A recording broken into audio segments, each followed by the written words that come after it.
Welcome to SicEm365 Radio.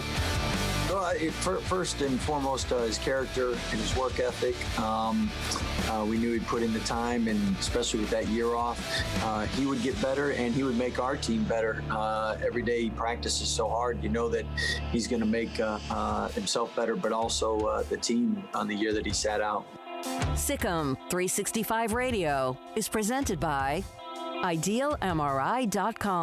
High-quality MRIs for $497 or less. IdealMRI.com. Your health is important, so is your budget. And Miami in the lead. White going long to Hill. Out of bounds at the 5-yard line. A great throw and a perfect catch. The 3 o'clock hour is sponsored by Waco Custom Marketplace. Meats, sweets, Texas treats, and a cut above the rest. 425 Lake Air Drive, Waco. Oh, they don't guard the inbound pass. Brunson will throw it right corner. Doncic's got it away in time. He hit it! He hit it! What a shot by Doncic!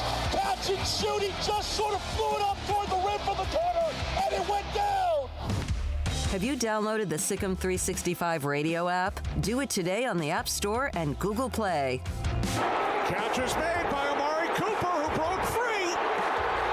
Inside the 20, stays in bounds, and is wrestled out at the Eagles' 8-yard line. Here's David Smoak and Paul Catalina. All right, here we go on this Wednesday afternoon. It is getting colder by the minute, and it's also nasty weather when it comes to the precipitation. Temperature, about an hour or so ago was probably 62 or 3. It's down now into the mid to upper 40s. Baylor basketball at halftime leading Alcorn State as expected. You could throw up a couple of scores. You would have thought it would be 59-27. Butler with 13. Teague has 14.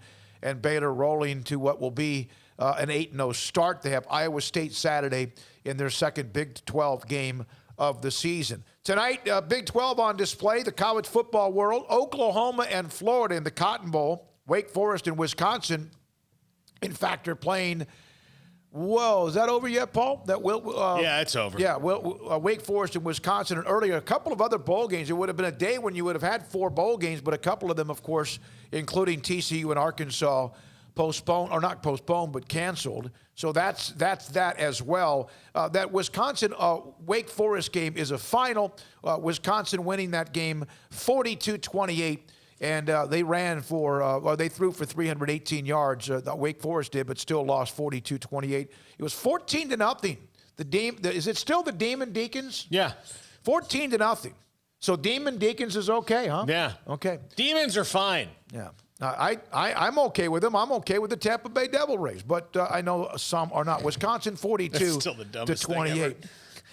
Now, last night, both Oklahoma State won, and so did Texas. Texas displayed their freshman running back. It was so interesting with Bijan Robinson. He had like 5 or 6 carries for what seemed like 80, 90 yards. He ended up with 10 carries for 163, scored like 4 touchdowns. He's a big-time player. But there is a guy that I would feed him 25 carries. He would until his tongue hang out. He's Ricky Williams type good, isn't he? He has I don't know if he's big, fast, he's strong. Here's what's weird to me, Smokey, and what's great. What I've been saying about Tom Herman and his offense all this time, I've been saying it for years, since he was at Houston. Give the ball to the running back. Take the pressure off the quarterback. And what had to happen for poor Sam Ehlinger was he had to get hurt. Well, actually, they did it in the Kansas State game, but he still had to get hurt. Wow, it's amazing what your offense can do when you take the pressure off the quarterback. And I thought about this before, Smokey, because I knew we were going to talk about it. And I'll take it back to your favorite college football player that ever lived, in Tommy Frazier. Okay, yes, the running game ran through him, but he was not. If you called him the primary ball carrier, I think that would be a misnomer, because it was pretty.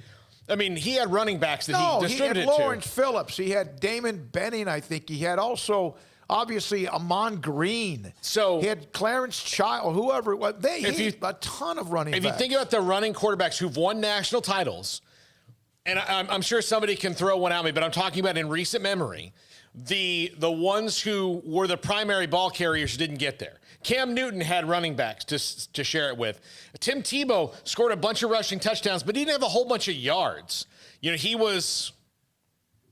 Tommy Frazier never averaged more, ever. Not even close, except in 93 did he average over 10 carries a game.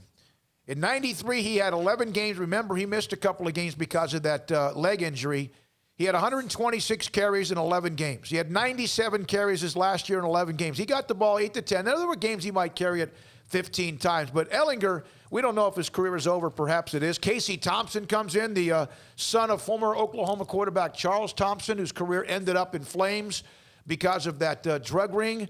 But Casey Thompson looked good, so Texas wins. The good news is this. Whoever wins, the Big 12 is 3-0 in the bowl games. Now, I don't know if that matters as much this year because of the pandemic or because of games being canceled or whatever, but they are 3-0. The Big 12 tonight, Oklahoma against Florida. So that's that. Again, Baylor men's basketball winning by 32. 61-29. They've just started. So here's a big deal. You know, remember the old Gatorade? I've got a story that might change your mind on expanding the college football playoffs. I'm not saying I'm trying to, but maybe it will make you think a little bit because it made me think a little bit. I shared it with Tyler and Paul a minute ago.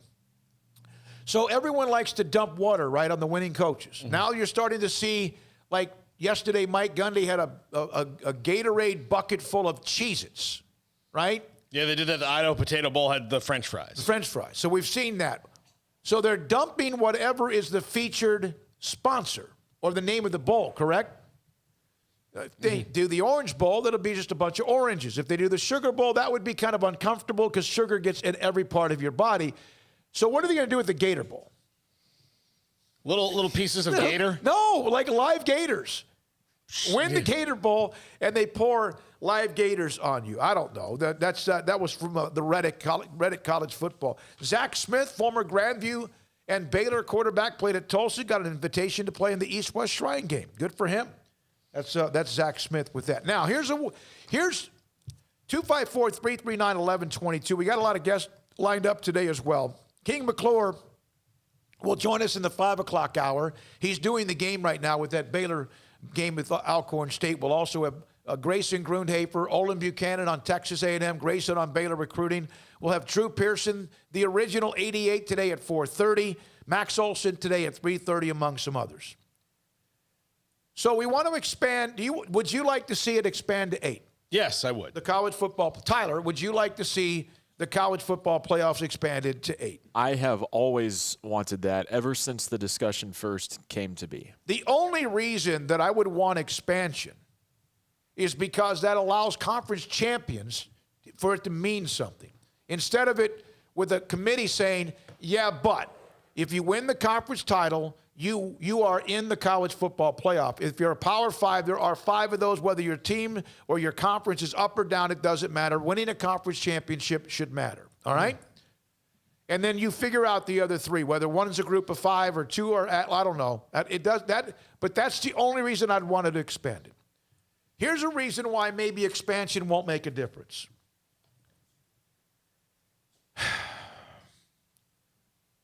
North Dakota State has won 8 of the last 9 titles in a playoff format in the FCS. Mount Union, Wisconsin, Whitewater, and Mary Hardin, Baylor of Belton, from 2005 to 2018, for 14 years, those are the only teams that won a Division III title. They have a conference, they have a tournament, right? So would expanding the college football playoff to 8 teams really change anything? Probably not, other than the fact that it wouldn't be a charade anymore. At least they'd have to go through the ringer, or at least you'd have an opportunity. I think that's really what it's about. It's about the opportunity. Right now, they don't even have a chance. I mean, which is what I mentioned with Dick Vitale with Coop yesterday. Drake is 11-0. Dick Vitale ranked him 25th in his latest poll. People go, oh, what are you doing? They would lose to 2-6 Kansas State. but they have a chance. Okay, and look, every now and again, Boise State can haul off and beat Oklahoma, and that's happened once. But see, but it can happen. And I'm not a guy who.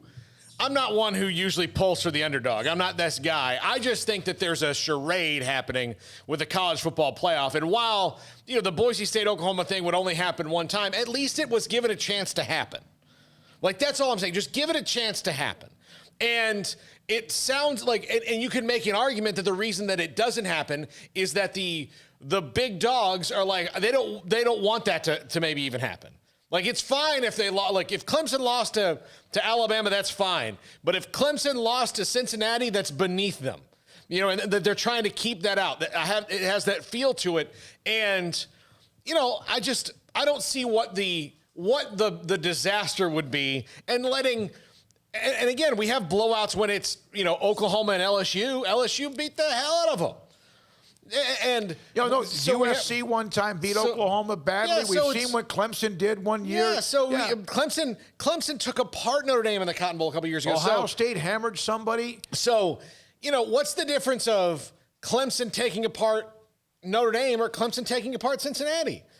Nothing. There's no drawback to letting the group of five in it. Then let me ask the question to our audience. If you are someone that wants the college football playoff expanded from 4 to whatever number, what's the number one reason why you would accept an expansion of the college football playoffs? Would it be that conference championships matter? Would it be that it gives everybody much more of a chance, although I'm not so sure that's the case, because then they'll just include 8 Power 5 teams. And you better be flawless, and I mean flawless. I mean perfect. As a group of 5, and you still might not get in the way they look at it now. But where was Cincinnati ranked? Where was Coastal Carolina, who did lose to Liberty? Where were they ranked in the final playoff? I don't know if they would have gotten in. Cincinnati, I think they probably dropped them in like at 7 or 8 just to make them feel pretty good. But part of the reason they do that is so we didn't rate them that high. Yeah, so exactly. But now Cincinnati was 8th. Okay. Oh, just isn't that cute? You're good enough to be in the top 10, but you don't belong here. So if you do want the expanded playoffs, and some may not, some of you may not want it, 254-339-1122, the phone line's available. If you want expansion, what is the number one reason why?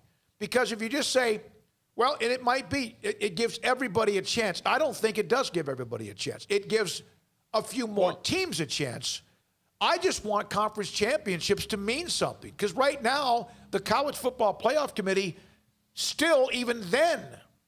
Okay. Did the Big 12 conference champion get in the playoff?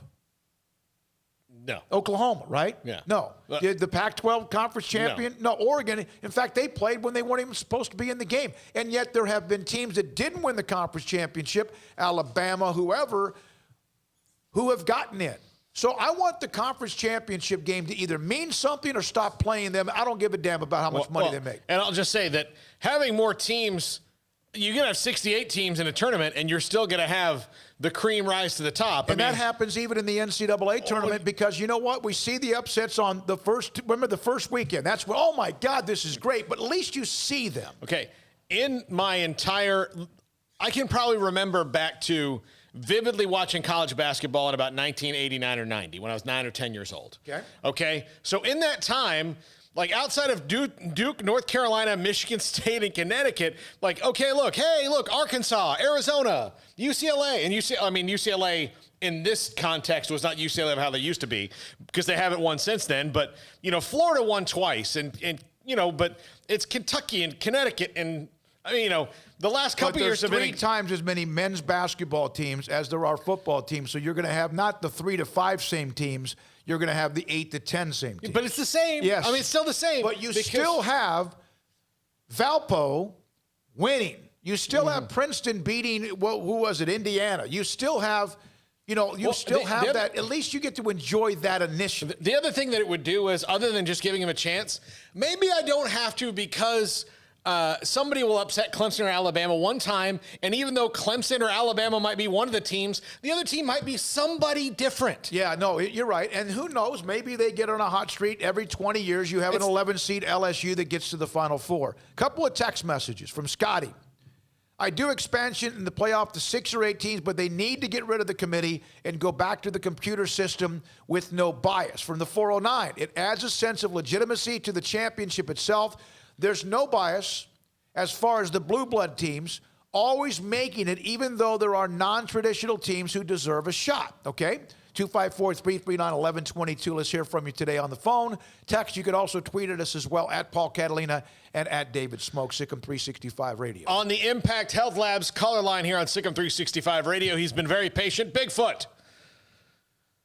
Happy New Year. Hello. Happy New Year, Bigfoot. Baylor Bigfoot. Double B's on the phone. First time caller, long time listener. Glad I can call into the #1 show on Sic'em365 Radio. And you know what?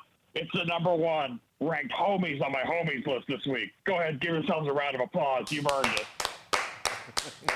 The #1 homies list. I don't know where my life can go from here but down. I can't wait. I can't wait, Bigfoot, to text Craig and let him know that while he was on vacation, he rose in the standings with us. That's awesome.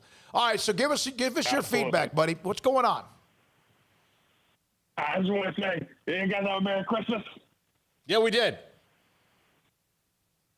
Great to hear that. Now, I believe an 8-team playoff would be great going forward. You know, 2 highest power group of 5 programs included. Baylor would have made the playoffs if Garrett McGuire would have started and Jen Danielson was not coaching the O-line. But I think the question remains, okay? Who would you think would lose to Baylor in an 8-team playoff this year? I think, personally, Ohio State and Alabama would get destroyed by the current Baylor team. Now, glad the Big 12 did a great showing last night in the bowl games. The reason why I think there needs to be the conference champions, the reason I think the playoff needs to be expanded, is because the conference championships, like David said, have no more meaning. I mean, look back a few years. Alabama won in the playoff despite finishing second in their own division. Yep. And that's a big deal. The computer system, and you rate the top 25. Now, the real reason I'm calling in is because I would like to apologize to Mack Rhodes and withdraw my candidacy to be the next Baylor offensive coordinator. It was tough, but I feel like I should be remembered as a Baylor football legend and not as the guy who started a fight on the sideline with Jen Danielson. I hope Mack Rhodes goes after the second best candidate for the job because the best has bowed out. I also want to give a shout-out to former teammate RG3 for reaching out and wishing me a Merry Christmas. You are a legend in my book, RG. I hope you'll come over sometime soon again. I know Bigfoot Jr. loved meeting you and hearing the stories of how much better I was than you in practice and in the game. And finally, guys, I want to give a big shout-out to Scotty B. the Baylor King, T-Rex, and Shevin Smith Jr. on Twitter. All legends in my book. Remember to follow me at Baylor Bigfoot and don't let the haters get to you. Thanks for the call, guys, and I hope you have a terrific New Year ahead. I know I will. Well, hang up and listen. Thank you very much. Bigfoot out. Thank you.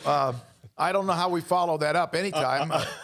By the way, Paul, if you still have that bottle of Balcones, can you give it to me? Because I need that. Thank you. And now Bigfoot was making some in between a lot of those things that are subtle jabs, but that he took himself out of the offensive coordinator race. So that now means that they have to restart because they targeted him from the beginning. That's why they fired Fedora. And they did not promote Munoz because they knew Bigfoot was a target and he would be available. Now that starts the process all over again. Thank you very much, Bigfoot. I don't even know where else to go with that. But thanks for your time. And the fact that you were better than RG3 in practice is very impressive. I did not hear that from Coach Briles, Kendall, Art, or anybody else on that staff. Philip Montgomery teased that one time. He said, yeah, you ought to see this one guy. Yeah. He's a Sasquatch, they said, that guy. Got a couple more texts. Got 2 more calls, 254-339-1122. Here's from the 409. It adds, from Daniel. I do want expansion. I'd take the Power 5 conference champions, best from the group of 5, and 2 at-large, and you'd probably get 3 SEC teams, but then conference championships at least would matter. All right? Yeah, it would. And then sometimes, And sometimes they'll say it's the SEC most of the time, but what if the Big Ten has 1 year where they have 3 good teams? Well, this year the ACC had 2. Yeah. The SEC had how many? Yeah. But the SEC, right? The SEC had 1 in Ohio State from the Big Ten, SEC at Alabama, and Clemson and Notre Dame. Now, it's a unique year with Notre Dame in the ACC, but they would have been in it had they been an independent as well, no matter what conference they were aligned to. Stephen from Virginia, you're on the Impact Health Labs caller line on SicEm365 Radio. Hey, guys. It's hard to follow up Baylor Bigfoot, but I'll try to use some logic. I think that I love Baylor Bigfoot, though. I think the most important thing about expanding the playoffs is that it would make conference championships matter. If you made them all 5, automatic bids, because it really makes it a 10-team playoff plus 3 at-larges, because those conference championship games become play-in games, and which also allows teams that maybe might only have 1 or 2 good years that aren't a blue blood program to, come up from the weeds and get you. And I also think that there's going to be bias no matter if you run the computers or if you have a college football playoff committee, because we use the polls in part of our computers. We aren't using statistics. The BCS used to go by the AP poll and the coaches poll. So, everyone votes for Alabama and Clemson anyway. So I don't really see where, removing the computers removing the committee would remove the bias. Yeah, because because 2 of the columns, I got to ask you a follow-up, Stephen. 2 of the columns, I believe, in the BCS were the polls, and those polls are from humans. Well, that's what the college football committee is, so you could still almost, in a way, stack your stuff the ballot. So we mentioned the end of the year in 1999, Y2K, right? Stephen, we don't have a lot of time for it, but explain to our viewers what your parents did with cases of water right before Y2K. Okay, so for the youngins who weren't alive for Y2K, we were afraid that I think y'all went over Y2K, but we bought so many 1-gallon jugs of water that by the time we moved from St. Louis to Virginia in 2004, we still had over 10 gallons of water that we didn't know what to do with. Hey, I love that.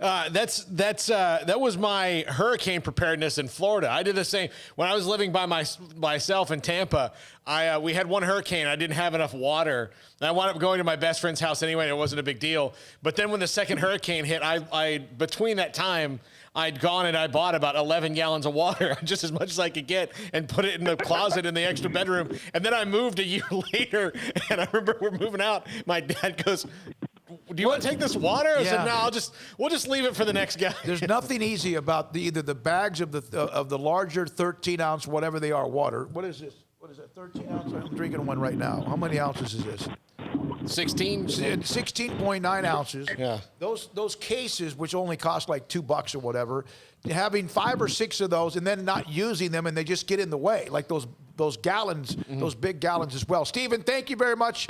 Happy New Year to you. All right, so they'll set up the lineup. Thank you very much. 254-339-1122. Max Olson on many things college football at 3:30. Grayson on Baylor recruiting as they hit the end of the year at 3:45. Drew Pearson, Cowboys great, going to be in the Hall of Fame at some point this year or next year if they're going to have any kind of induction that they didn't get to do this year. Olin Buchanan on A&M in the bowl game. John Machota on the Cowboys, and King McClure at 5:15 will be. Is he going to join us in studio, Paul? Yep. Going to come in here in studio. Plus, there's a good chance we slide in a player from Baylor's win. When that closes out, they lead Alcorn State 70-36 with 13:02 left. They have Ames, Iowa on their agenda on Saturday against Iowa State. When we come back, Max Olson, 254-339-1122. Appreciate a lot of your feedback on the text. I've read most of them, I believe. Yes, Scotty B, 409. Daniel. Scotty also said, if you do the expansion, make sure you do that, and it allows you to get away from the committee. I don't know if there's any way you could actually pick the 5 or 4 or 6 or 8 teams without some sort of human input. I don't see how you can do it. In some way, like the BCS still had human input. Like, don't humans make, and is it right? What do you call, like, for example, Sagarin or the guys we've had on? Aren't they the ones that feed the computer with information? Are they the ones that build the algorithms that allow that to then spit out the information? I think the computer rankings, if they're built the right way and you have the right statistics, it can help. You give the committee, be like, listen, here, you cannot rank these group of 5 teams 14th and 15th just to get them out, because according to this, they're 9th and 10th. Put them in that way. You know why they put Cincinnati at 8? It's so cute. Cincinnati, you had a really good year. Yeah, you got a Luke Fickell head coach. He might be a coach of an even bigger program here pretty soon. That's so cute. You're really good. You were fantastic. You're really cute. Let's just make you close to not being in. But we'll say, man, they were pretty good. And it's just BS. They don't even need a spokesman anymore. Forget the spokesman. From the guy that was at Arkansas who's now at Kansas. Jeff Long. Yeah. Jeff Long to Gary Barta to Kirby Hocutt. With all due respect to those guys, why would you want that job? That's like, you can't win. I don't know why those guys would want the job. I guess they're asked to do it by a committee. You know what? I want the job. Ask me why I picked the team. Just say. All right, Paul, how did you come about these 4 teams making the playoffs? Because those we wanted. Okay. And you would be the most, you could run for president immediately if you just were honest like that. And they said, why did you want that? Who wouldn't want this? Yeah. Well, what about Cincinnati? I don't care. But they were undefeated. Yeah, that's cute. You know what else is cute? Puppies. Look, give everybody puppies. Does that make you feel better? That's basically what they should do. So why don't we have conference champions? Why does that not mean anything? Look, did everybody make their money in the conference championship? Yes, everyone's happy. We got the teams that we wanted. So, but you're telling me that, for example, A&M, who lost to Alabama, won the rest of their games, why don't they get some sort of opportunity here to be in the 4? Because they're not Ohio State. No. That's it. Yeah, there you go. That's it. I just answered the questions directly and truthfully. All right, but if A&M really had an Oklahoma logo on their jersey and had the same resume, what would you do? It would have been a tough decision. But are they Ohio State? But Oklahoma's also not Ohio State. Not right now. Max Olson is next from The Athletic on college football. This is SicEm365 Radio. Dr. Kent Petty, pettycliniclowt.com, seeing new patients every single week. Phones are lighting up. Comprehensive men's health care, focusing in on low T therapy. Dr. Kent Petty can help you become the high-performance man that you want to be. Let's just be honest here. You're not feeling right. And it's not because perhaps you've got some kind of, well, I don't want to say virus because everyone would panic, but you don't feel right. Something's been wrong, and it's not like something that you're losing a lot of weight. In fact, you're gaining weight, and you're lethargic, and you've lost your sex drive, or you've lost your ability to fall asleep. pettycliniclowt.com can help you with that. Dr. Kent Petty, here's what you do. Get online, pettycliniclowt.com. I'm looking at it right now. There's a little click. You can click schedule appointment. Contact Dr. Petty. There's a phone number. Call us today. All of that information to get to them. And then once you get to them and you tell them, hey, I heard David Smoak and I heard SicEm365 Radio say that you might be able to help me become a higher performance man across the board, many ways, 1 way, 10 ways, 5 ways. They'll schedule you for blood work. At a discounted rate. Tell them Smokey sent you. Look at your blood work. Yes, they're going to check your PSA. That's huge. They're going to check your cholesterol. They're going to check all your blood work, your sugar levels, all of that. But they're also going to focus in 1 out of every 3 men have symptomatic issues because of testosterone levels are too low. Look at your blood level. Look at all that. Look at your testosterone level. It's too low. He'll put you in a program to help you become the high-performance man that you want to be across the board. Why would you not at least get that checked at pettycliniclowt.com? With your Ram truck from Allen Samuels, you may not have to plow through snow and mud or pull heavy loads, but you could. During the Big Finish year-end event, you get a Ram deal like no other. Employee pricing for all, 0% for 84 and no payments for 90 days. Ram 1500 Lone Star for Christmas. No other truck comes close. And ask about Big Finish pricing on Ram Heavy Duty and Ram ProMaster for your business. Happy holidays from Allen Samuels. How did Edward Jones become one of the biggest financial service companies in the world? By not acting that way. Financial strategies, one-on-one advice, it's a big difference. And that's why Brad Wilson, your Edward Jones financial advisor, makes sense of investing. Experience the difference for yourself. Brad Wilson, 250 Sharon Drive in Woodway, 254-776-4337. Edward Jones, member SIPC. At Ideal MRI, we feel blessed to be a part of the Waco community. We're a small family business right here in Central Texas, and our goal is to bring down the cost of health care while maintaining high quality.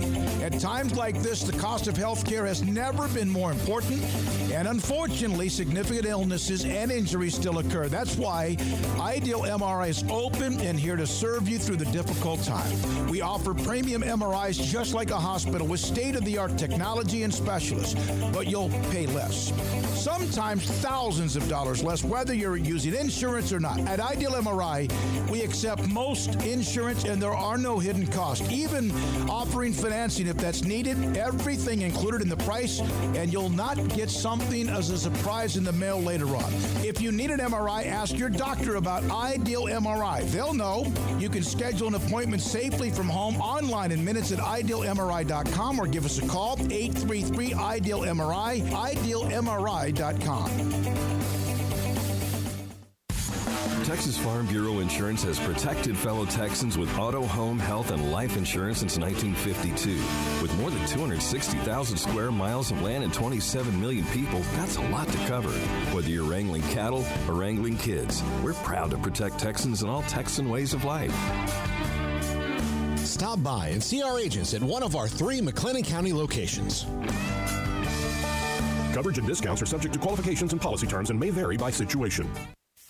Waco Custom Marketplace is your home for holiday favorites for parties and the time with family. Various specials available in-store and online. A variety of steak gift boxes with 4 ribeyes for $70, 4 bacon wrap fillets for $55, or 4 New York strips for $50, and all come with steak butter. Fall snack box for watching a game or wrapping presents or hosting people at your house, including summer sausage, split horn, and jalapeno cheese and salted crackers for only $35. 2 pieces of lobster tails with herb butter and 2 bacon wrap fillets for $60. Order online or call in advance to ensure availability, or drop by Waco Custom Marketplace at 425 Lake Air Drive. Waco Custom Marketplace has a full-service butcher shop for customized orders or cuts of your favorite steaks or beef tenderloin or specially ordered prime rib roast. Plus, what you want with pork, poultry, seafood, and more. Waco Custom Marketplace, 425 Lake Air Drive in Waco, or WacoCustomMarketplace.com. Welcome back to SicEm365 Radio. It's time for our weekly segment with Max Olson of The Athletic. Brought to you by Pioneer Steel and Pipe, where customer service is their main focus. And best in metal, steel, and pipe for large or small projects. With 2 locations in Waco and Bryan. Family owned and operated since 1943. Man, I'm distracted here. Brian Etheridge, 6 minutes ago, posted a picture of what looks like fish with some cream sauce and what is either it's a lobster tail or a large creature called shrimp.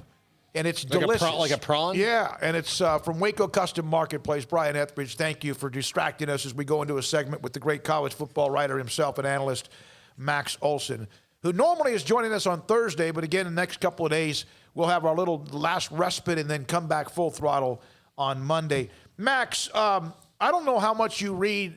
I know he's with the athletic.com, but I read Stuart Mandel's mailbag today.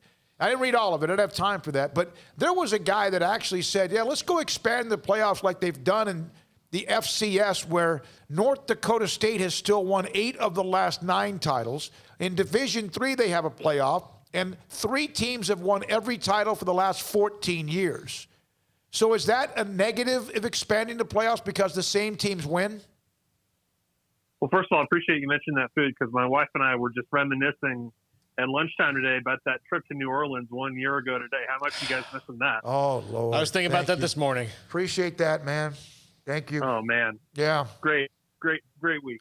To me, the strength of the 18 playoff idea is not that we're going to have a different champion every year. And I think that's actually why people shouldn't be so afraid of it. I don't think it's unfair to Alabama or Clemson or Ohio State, are the best programs in the country, if you expand the playoff. I don't think they're going to win fewer championships necessarily. I think it just brings more schools to the table, more teams to the table each year that have an actual chance to, be in the mix there and to sort of help solve this inequity issue you've clearly got here with the group of five to give one of them a shot to be in it. I think the automatic bid, I think that solves a lot of problems for the conferences. And, is it going to be the best thing every single year? No, of course not. There are some years when there are more than 4 teams right now, and there are some years like this year where there may be 3 really good playoff teams, and it was hard to pick the 4th one, and so it's not going to be perfect every single year. But I think the fact that, you see it play out like that at the lower levels, that doesn't really bother me at all, because I think it's still about trying to give more teams a chance, even if you're going to have the same champion. Yeah, you mentioned it off the top, and we've mentioned this. We've all discussed it. The conference championship we know is about money, but it needs to mean something as far as the postseason. Not just winning the conference championship, but it allows you to go play for a national championship, and as we know, that's not the case right now. And if a team wins with 3 losses or 4 losses, that's the way it is. It happens in college basketball. Paul? Yeah, Max, I think the biggest reason for me, like if I was, in a power position to be able to vote for expansion, no one's ever given me a reason why they shouldn't that really sticks. Like, can you think of one? Yeah, no, I mean, the only thing they ever say is, look, we have a deal for this length of time, and, we could revisit it from year to year, but we're probably not going to. So yeah, I mean, the only hurdle to it, I mean, in terms of making it happen is the commissioners not really wanting to go there and them saying, hey, we made this deal for this length of time. But I mean, I'm with you. I don't really see a ton of downside. I also think that, as Smokey, as you kind of alluded to, I think you can go a little too far in the wrong direction here when you do give the committee so much authority to just say, you know what, throw everything out. We think these are the 4 best teams. And I'm not mad that Ohio State's in the playoff this year, despite how few games they played. But I think we have seen over the years that, do conference championships matter a lot? It depends on the year, depends on the team. That can be kind of a flexible, accomplishment in terms of your resume for the playoff. And so I do think if you put a little bit more reward on that, look, there are going to be some years when teams, win conference title games and get into the playoff that they're not one of the top 10 teams in the country. And there's going to be some weird outcomes with that sometimes. But, I still feel like it's still the greater good. All right. So, Max, if you don't mind, Paul, let's do what we did a minute ago. Okay. Right? So he's the commissioner, or he's the chairman of the college football playoff. Yeah, I'm the spokesperson. So how did you come up with these 4 teams? Because the 4 we wanted. But what about teams that won the conference title? Like Oklahoma won the Big 12. I only lost 2 games. That's real cute. A&M had a really pretty good football team. They lost to Alabama early. Why aren't they in? They're not Ohio State. But if they had Oklahoma on their jersey, would it matter? I mean, that would make it tough. But also, Oklahoma's not Ohio State right now. Why can't Cincinnati get in? Well, they're cute. Do you like puppies? We'll give you a puppy. Wouldn't you? Yeah, it's tough. Oh, God. And it's easy for people to say, this is just a pandemic year. It's weird. That's why the Ohio State thing happens and all that. But I think probably, it's the Cincinnati thing that probably still bothers me a little bit more. And I'm not saying they were one of the 4 best teams. I'm not saying they would, play Alabama within 20 points necessarily, anything like that. But I mean, what more can these teams do? And it's not just them, obviously, but UCF and others in the past years. Like, what more can these guys do than play the schedule they've got, go undefeated, and then just kind of have the door slammed in their face? Well, and look, you could do like Boise State does and travel all over the country to play teams and even beat some, big name programs on their home field, only to have those programs all of a sudden turn around and be bad and like, well, that was nice. You did that. you did what we wanted you to do, but that team's not good anymore. So now it doesn't count. Yeah. Yeah. But as I've said to you guys before, it's up to the commissioners to start caring about this. And look, there's going to be some years when the playoff result, we're kind of scratching our heads and saying, look, maybe this backfired a little bit. These are not the 8 best teams in the country or whatever. But hopefully when things get back to normal, hopefully that's next fall.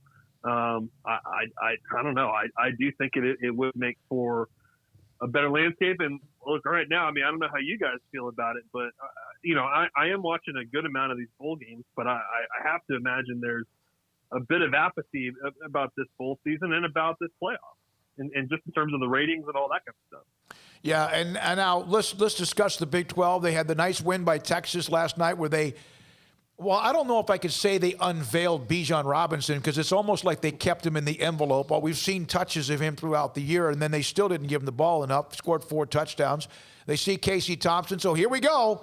Max, are you leading the UT hype machine? Because this is what they do. They show off what they can do in a bowl game, and now they'll be ranked number 3 in the country next year. Yeah, it's it's weird. Like with this Texas team in particular, what you saw was after they played a really close game with Iowa State, and that game had serious Big 12 championship game implications and everything. And then once they they lose that game, a close one at home. After that, it's like, okay, the pressure's off. Mm-hmm. There's no stakes now. And you went and saw them play K-State and play Colorado and just totally kick their asses. Like, so it's a weird thing where it's like, it feels like Texas, when there's a lot of pressure and hype and expectations, they kind of play down to their opponent. They play tight. They're unpredictable from week to week. And these last couple of games, you see them once the pressure's off, and they just give it to Bijan Robinson and put these young players out there and just go play fast and fun. They look really different. So it's an interesting deal for them. I mean, they're losing a bunch of NFL players to the draft, and so for me, it's like that's why I'm not jumping to any conclusions about Texas being some top 5, top 10 team next year. And we'll see if they can hold on to Casey Thompson, who is the guy that's going to be graduating and would have 3 years. And so if he doesn't think he's going to be the guy, if he thinks they're going to build around Hudson Card, and that's the guy that could transfer. So I'm interested to see how they approach that now.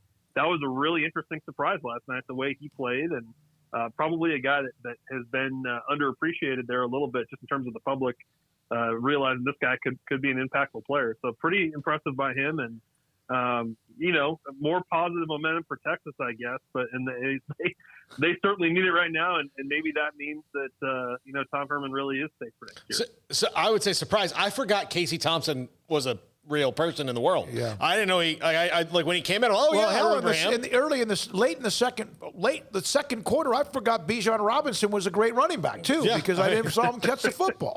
It's crazy. Yeah, and that thing, like I know that people got frustrated in the middle of the season that he wasn't getting the ball enough. I do think it's easy to forget sometimes that, and you guys have seen it plenty with freshmen, that it's not exactly a totally linear curve here in terms of their progress. Sometimes they play well in one game and not as well the next, or they're not practicing the way they're playing or whatever. And so I think when you saw Bijan Robinson play against Oklahoma in some of those games early in the season, I didn't see him play with that same kind of vision and ability to get to the second level, and just really that breakaway talent that we saw in these last couple of games. But credit to that staff for getting him better and better over the course of the year. And by the end, he certainly looked like one of the best freshmen in the country. Max Olson with us, theathletic.com on SicEm365 Radio. So who do you have? Is it what everyone expects to happen this weekend? Clemson and Alabama will meet for the national title yet again? Well, we got a curveball today. I think that Tony Elliott, the OC of Clemson, being out for this game is a pretty interesting surprise. And now we don't really totally know who the play caller is going to be. Now, Trevor Lawrence is probably smart enough that he could be the play caller himself, and they'd still be pretty good. But the fact that they've got to make a last minute adjustment here and have probably their QB coach Brandon Streeter take over the play calling, I think that's an interesting problem for Clemson here that I think probably makes that an even closer game. So I don't know. I think I'm still inclined to pick Clemson because I do think the 6-game thing is almost maybe a little bit of a disadvantage for Ohio State, even though they haven't had to deal with as many injuries and setbacks and stuff like that this year. I think I'm still leaning Clemson, but I may change my mind before kickoff there, depending on how that situation gets solved. And then certainly, I think Alabama's going to roll in their game, and I think Alabama's going to win it all. Thank you for your time, Max. As always, Happy New Year. We'll talk to you next week. We appreciate you. All right, thanks, guys. Max Olson, theathletic.com, with us on SicEm365 Radio. When we come back, Grayson Grunhaper. Baylor, I saw Colt had a note about Baylor offering a Vanderbilt. I believe it was even a grad transfer, although everything's wide open right now, whether you're a grad transfer or not. An offensive lineman, Grayson Grunhaper, kind of touches up where they are. How does the offensive coordinator and also wide receivers coach change affect perhaps who they were looking at? Or do they look at someone new if they don't yet know who the coordinator is? How do you do that? That's next on SicEm365 Radio. Alan Samuels, Dodge Chrysler Jeep Ram Fiat. I was there yesterday. I saw Ted Teague. Bob Locke, by the way, who runs the marketing for Alan Samuels, Dodge Chrysler Jeep Ram Fiat, and other businesses as well that are sponsors of our show. Pickup Outfitters, First National Bank of Central Texas, is retiring. I hope he didn't mind me saying that, but that's why one of the reasons we met was to meet with Ted Teague about 2021 in the dealership. But also Bob Locke wanted to say thanks and goodbye to a lot of people he's worked with in the business and handle sponsorship, sales, and much more. Alan Samuels right now, as they close out the year, 3 things. Employee pricing for all on most new vehicles. Nearly every new vehicle has 0% financing for either 60, 72, or 84 months. And every new vehicle has no payments for 90 days. The trifecta of what you would want other than just free. And some of that, it almost seems like it is. They have back-to-back-to-back Motor Trend's Truck of the Year, the beautiful Ram trucks. The most awarded SUV in America, a Jeep. Big-time incentives on Jeeps, including the 2021 Cherokees, 0% for 72 months employee pricing, and no payments for 90 days. Plus, of course, there's the Gladiator, 100% truck and 100% SUV, the Swiss Army knife of SUVs, and they've got incentives with that. Plus, also the hybrid, the Chrysler Pacifica Hybrid, the king of the minivans, the most luxurious family ride. And, of course, they have $9,500 in values and for you and employee pricing as well. Alan Samuels, Dodge Chrysler Jeep Ram Fiat, close out the year with them. Loop 340 east of 84 in Waco. With more than 160,000 alumni worldwide and counting, the Baylor family is growing. And through the university's expanded Baylor alumni program, the family is growing closer. With hundreds of local volunteers planning events in cities and towns around the country, you can gather with fellow Bears no matter where you are. So, get connected, get something started, get involved, and make plans to get together with Baylor alumni. Visit us at baylor.edu/alumni. Don Humidor, your home with a 48-foot walk-in humidor with the elite cigar brands from around the world, including the #1 cigar of the year, Aging Room Cuatro Nicaragua. Plus, they have the great brands like Macanudo and Artur Fuente, Rocky Patel, Aston, and so much more. CBD, great for sore muscles, aches and pains, sleep, Vita Dreams, and anxiety, mild depression, general health and wellness. Their staff very knowledgeable on the subject. If anyone is curious about CBD, ask Carol and Ashley. Don Humidor in the Townwood Shopping Center off Valley Mills in Waco. What you do in privacy is your own business. What you do in public with your truck, well, that's our business at Pickup Outfitters. In your garage, it's okay for your truck to parade around in the nude with no accessories. Hey, this is still America. But when you bring your truck out in public, it's just common decency to put an outfit on your truck. And that's where we come in at Pickup Outfitters. Put a cover on that bed. Cover your rear end with a bumper and a hitch, for goodness sakes. There are women and children on the roads.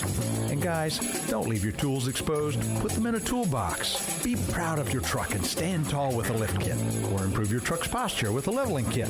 Add some class to your pickup with new wheels and tires. Or dress up for a date with your new RV or boat with a fifth wheel or a receiver hitch. At Pickup Outfitters, we're dedicating to making the roads decent for all Central Texans. So when taking your truck out in public, remember your manners and accessorize it properly with an outfit from Pickup Outfitters. 220 Lake Air Drive in Waco. Texas board-certified personal injury trial lawyer and Baylor alum David Willis and Baylor alum Parker Willis are ready to help if you or a loved one has been wrongfully injured in an auto accident, SUV rollover, industrial accident, 18-wheeler crash, or were seriously injured by a defective product or recalled drug. Call them for a confidential and free case consultation at 1-800-GOT-HURT or visit them at texastriallawyer.com, principal office in Houston, Texas.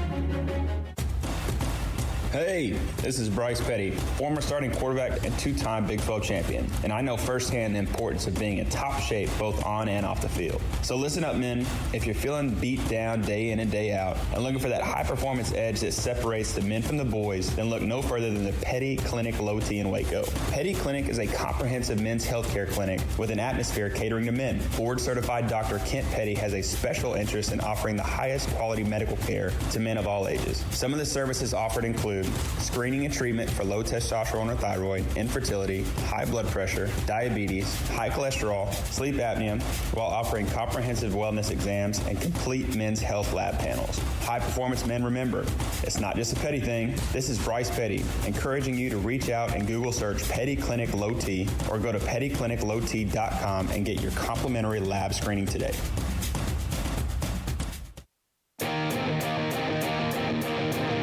Welcome back to SicEm365 Radio. It's time for our weekly segment with Grayson Grunhaper of SicEm365.com. Brought to you by Pioneer Steel and Pipe, where customer service is their main focus, and best in metal, steel, and pipe for large or small projects, with 2 locations in Waco and Bryan. Family owned and operated since 1943. Baylor men's basketball rolling past Alcorn State, 98-57. Still just under 4 minutes left in that game. And that's kind of, again, pick a score. I would have said 97-48 or whatever it is. And they still have 3.5 minutes left or so as they bury Alcorn State to get to 8-0. And now Iowa State Saturday in Ames, Iowa. Maceo Teague with 18. Butler with 17. We'll have King McClure live in studio at 5:15 and perhaps a player as well when that game is over on this show. We're joined by Grayson Grunhaper, covers recruiting for Baylor, trusts the podcast as well, and does a lot with us. We appreciate your time. Grayson, how much or did the news of Larry Fedora, because I know you checked in with those who had signed, how much or did the replacement of Fedora, which we don't know with whom, and also Munoz out the door, affect the kind of player that Baylor might be looking for? I would say just slightly. I think really if we're looking at this class in particular, Baylor's really just looking at offensive linemen. And so I don't know that there's too much of a shift by going to a different, offensive coordinator. I think it's just, they need to figure out a way to recruit offensive linemen. Coach Wickline is still there right now, still recruiting with Baylor and still being a vital part of the offensive coaches group. And so I think they're still trying to figure out things on the offensive line and trying to make sure that they find talent, as much talent as they can heading into next season. So I wouldn't say it's been a huge shift. I think that right now they're trying to figure out who's going to be the next offensive coordinator. Then probably from there, that coordinator will have probably some specific preferences of players that he will want to go after.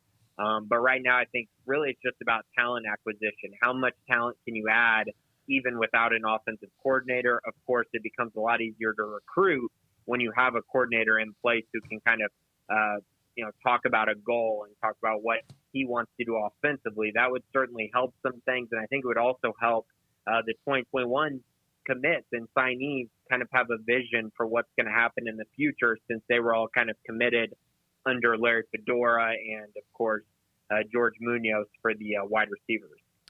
Grayson, what do you have as far as a checklist when it comes to picking the offensive coordinator? Yeah, so, guys, I'm always going to have a bias. The offense coordinator has to be able to recruit. That's just something that I think in this day and age of college football, if you can find a guy who can recruit, a guy who can add talent, that's a part of it, because I like when there's a coach that's relatable to the players. And if a guy recruits that player and then gets them on campus and is their coach, typically that means they're going to have a very good relationship throughout the time they're there. And that's something that you really want. So that's one of the first things I'm looking for. Obviously, you want to find a guy who can develop that talent as well. So I like guys who take maybe 3-star type players and have been able to find success with them, or take 5-star guys and turn them into the players that they're supposed to be, which is NFL type guys. That's a big deal. So, recruiting, developer, and then of course the X's and O's is something that you also want. But those three things, if they can find that, that's great. But those first two are really, really important to me. I think those are two of the biggest things going forward, because I think a lot of coaches can call plays. A lot of coaches can call a good game plan. But can you recruit and develop talent that fits in with that game plan? That's a key thing that is happening in college football right now. And when you're not in Alabama of the world, you have to be able to mold your roster around kind of how you develop and just kind of your scheme. I don't know if you were able to listen in because you got other things that you're doing, but yesterday we had Mack Rhodes on his regular segment with us, and he kind of went over what he thinks or what the offensive coordinator might need to be. Now, it's Dave Aranda's decision. It was Dave Aranda's decision on Fedora and also Munoz. I'm not sure if you caught that or not, but Paul, one of the things he mentioned was, the recruiting factor. That's the case for you hope any of those 10, but he mentioned a play caller. He also, of course, you need somebody who can develop your talent, because all their quarterbacks now are very young, whether it's the incoming drones or who's on campus now with Zeno, Bohannon, and then also Chapin. But did you catch any of that at all, Grayson? And how much do you think that affects what the quarterbacks in the room may think? I sure did. And I will say the common thing that I keep hearing that I've heard multiple times is that phrase developer. And Mack Rhodes mentioned it as well. He did mention play caller as well, which obviously you have to be able to do if you're going to be an offensive coordinator, and that's definitely going to be a huge part of it. But developer is something that I continue to hear every time that this is brought up, and I think that's so important because you mentioned the quarterback position, Smokey, but if you will, anyone that watched that offense last year can say they got a lot of work to do at a whole lot of positions, and the offensive line guys, that has got to be developed. There's something has got to change there. Something has got to click, because if they don't have an offensive line, the offense, it doesn't matter who's at quarterback. It doesn't matter who's at wide receiver. It doesn't matter who's at running back. If you can't block successfully and as a unit, you're going to have major problems. Yeah, that's kind of the number one thing. I was able to get a little bit of nibbles from those who are outgoing about what in the bottom line, what was ever said, whether it was Larry Fedora or others, coaches on offense. And the bottom line was, listen, we can't run the damn ball. And I don't care if you throw the ball 50 times a game or not. If you can't run the ball, I don't care who your quarterback is. Yeah, you could have a guy that might be more creative, might be able to avoid things, might be able to get you down the field, whatever. But if you can't run the ball, there's nothing worse on defense than not being able to stop the run, because that's demoralizing. But if you can't run the ball, that's demoralizing. You just go 0 for 3 on a drive, then you're done. Yeah. So 0 for 3. And that happened quite a bit. So how much do the youngins? It looks like if you were to do the depth chart, we're going to make you do this, Grayson, right now. Your 4 quarterbacks with drones coming on campus in mid-January. Put them in order of where they'll end up after spring drills. Let's say that Jacob Zeno, who ended the year as the quarterback, is the guy of the future. You've heard anything? We don't know. Maybe Chapin. Who knows? How much of an impact will those quarterbacks have, or at least be involved as they target those who might be the offensive coordinator? Yeah, I think that they will be somewhat involved. And, for me, I've been pretty just kind of steadfast on how my approach to the quarterback spot. I do think Jacob Zeno will get the opportunity first. I don't think it will be given to him. I think Gary Bohannon and Blake Chapin and even Kyron Drones will compete this spring. I do think Drones will redshirt. I think that's best for him. I think that is really what he needs. I think he's going to be a fantastic quarterback in the future, but give him time. I think Chapin is going to be very solid. I think he's kind of the sneaky dark horse candidate to be the starter. Everyone's talked about him a whole lot of upside there, but Zeno has a ton of arm talent, and I think his transition to being the quarterback of this team is going to be a huge factor in whether he is the guy or not. He has got to be able to take over this team and make it his team if he wants to be the guy. But as far as the other part of your question, I think they could play somewhat of a role in figuring out who the offense coordinator is. I do think that Dave Aranda will take in some of their maybe opinions, but also kind of more so, I think it's going to really bank on their talent. You know, Dave Aranda's going to look at the talent he has in that room and try to mold an offensive coordinator, not necessarily around them, but kind of find guys who he feels like will be able to get the most out of that group. And I think that's going to be very important with whoever they hire, that they do have kind of a vision going forward for what they view the quarterback position, what they view the offensive line, what they view every position on offense. And if Dave Aranda likes what he hears, I think that could play a huge role. And also who they're going to bring in, because, you know, they still have to bring in a wide receiver coach as well since George Munoz is gone.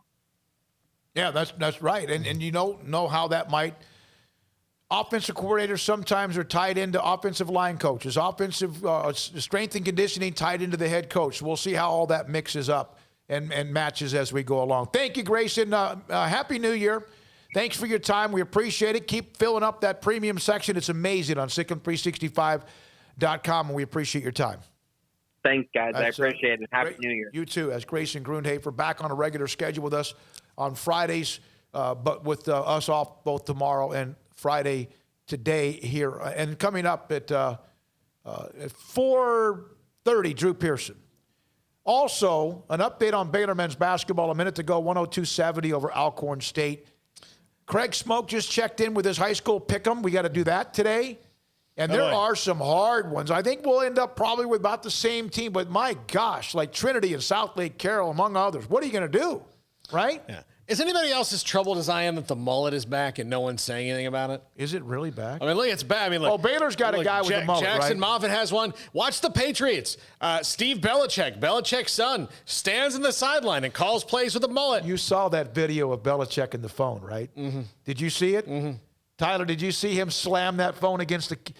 So they have a bank of phones behind the benches where you pick up the phone, you can talk to whoever. I guess there's like, this is the offense, defense, whatever. And he was on the phone, and it was after a replay. And I think he had been told, hey, you need to kind of throw the challenge flag. I'm trying to set this up. I think that's what happened. And they screwed it up because it wasn't overturned. And Belichick went to the phone bank. Game is going on. Walked back to the phone bank, grabs the phone. He wasn't on there for 3 to 4 seconds. And what did he do? Bam! I mean, slammed. He was furious. He essentially just picked it up to hang it up. I think he called Tom Brady and said, I hate you. What have you done to me? What's the weather like in Tampa? I hate you. Boom. Yeah, that was interesting. I did see somebody say the 2020s went really bad, but there's 2 or 3 things that have happened that have helped them get through it, and one of them was the Patriots' demise. Listen, you hate the Patriots because they were great for 20 years, and they're going to have a downtime. That's part of the deal. Just like a lot of people love that the Cowboys have not been back. Just like a lot of people love it when Duke loses, right? You know? Yep. It's a compliment that people hate you when it comes to sports teams or franchise.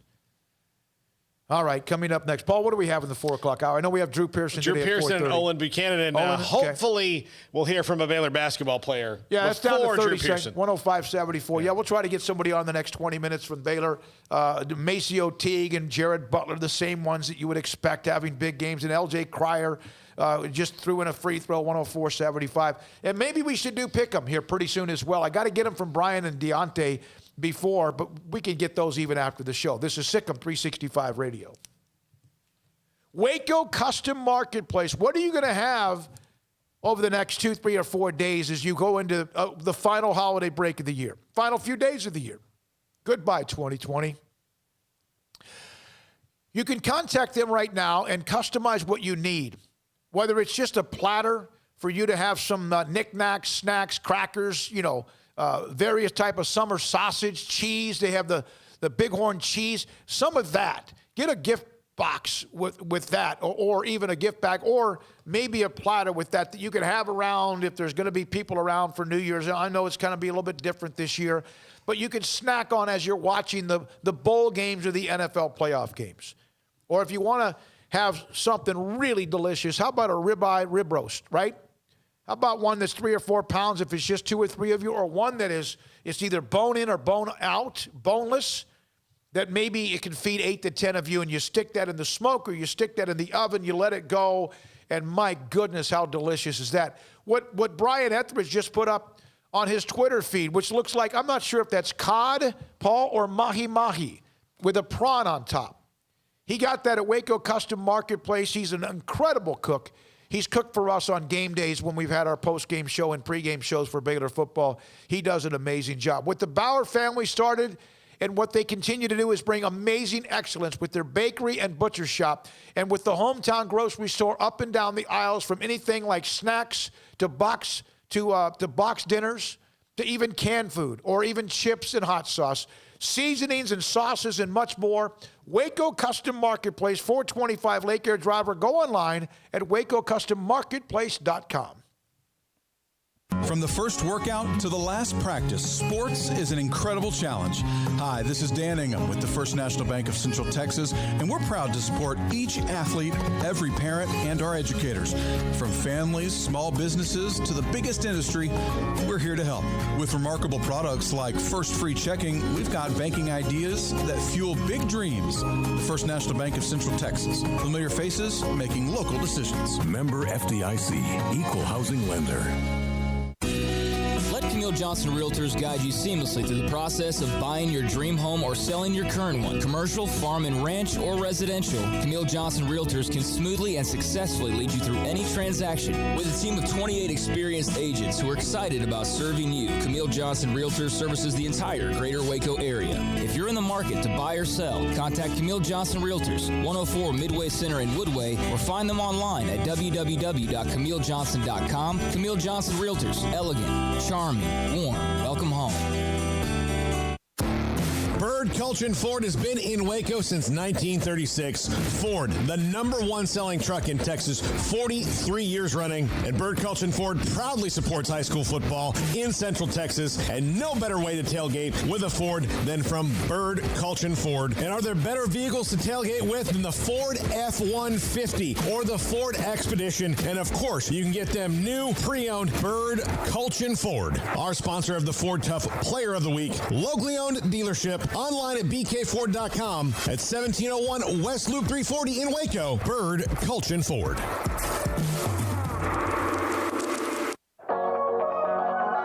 The holidays are here, and I have a simple question for you. Will you weigh as much more or less than you do right now when the holidays are over? Why not end the year in better shape than when you started and create momentum for 2021? Waco Regional Tennis and Fitness has numerous options for stocking stuffer gifts with gift cards for gym or tennis membership, fitness merchandise, tanning, massage, tennis lessons, and personal training. Perhaps a gift for a client, a family member, or a friend. You just need to walk through the front door to change your life. Waco Regional Tennis and Fitness with personal trainers Christy London and Randall Corley. 40-plus group exercise classes, including twice-a-week boot camp. Spacious, clean workout room, free weights, Cybex cardio equipment, and no intimidation. A tremendous camaraderie and family atmosphere. So get the best and healthiest Christmas gift you can for someone or yourself. It's time to react today, not tomorrow, at Waco Regional Tennis and Fitness on Lake Shore Drive in Waco.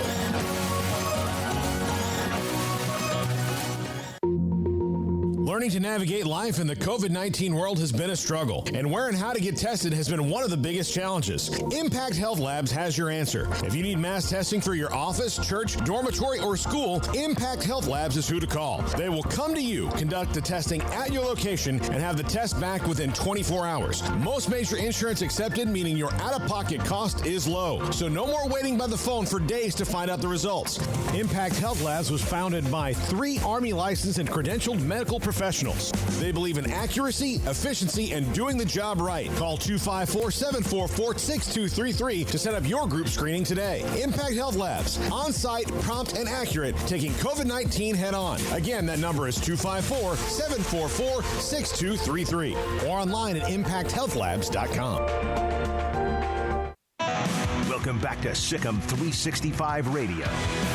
3 left side, good. King McClure, there's his second made 3 of the afternoon. The 4 o'clock hour is sponsored by Boozer's Jewelers, the wedding ring store, specializing in custom jewelry and repair, all in-house. Here's David Smoak and Paul Catalina. Barber had this little nugget earlier. I think this might have been even late last night about former Baylor offensive lineman Fred Miller, a 2017 signee with Vanderbilt. He's a grad transfer. Started 16 of 31 games the last 3 years. 9 this past season. Has 2 years of eligibility left, and he is a legacy. Yeah. That's Fred Miller. Yeah. Who ended up playing on for a pretty good time with the Rams for quite some time, correct? Yeah, I played for the Rams. He played for the Titans as well, which is probably why his son, thought, hey, it'd be cool to go to Nashville. So, yeah, Fred Miller's good. We've had Fred Miller on the show. We had him on this summer. Yes, we did. And he's done a great job with what he's done with his own profession and what he's done post-retirement, does well business-wise as well. Now, we had this question earlier about if you expanded the college football playoff at 254-339-1122. If you do expand it, it's not going to mean more teams will win the national championship because of history. What it's going to mean, though, is you have a chance. And that's all. Isn't that what you... Okay, think about Virginia this last year.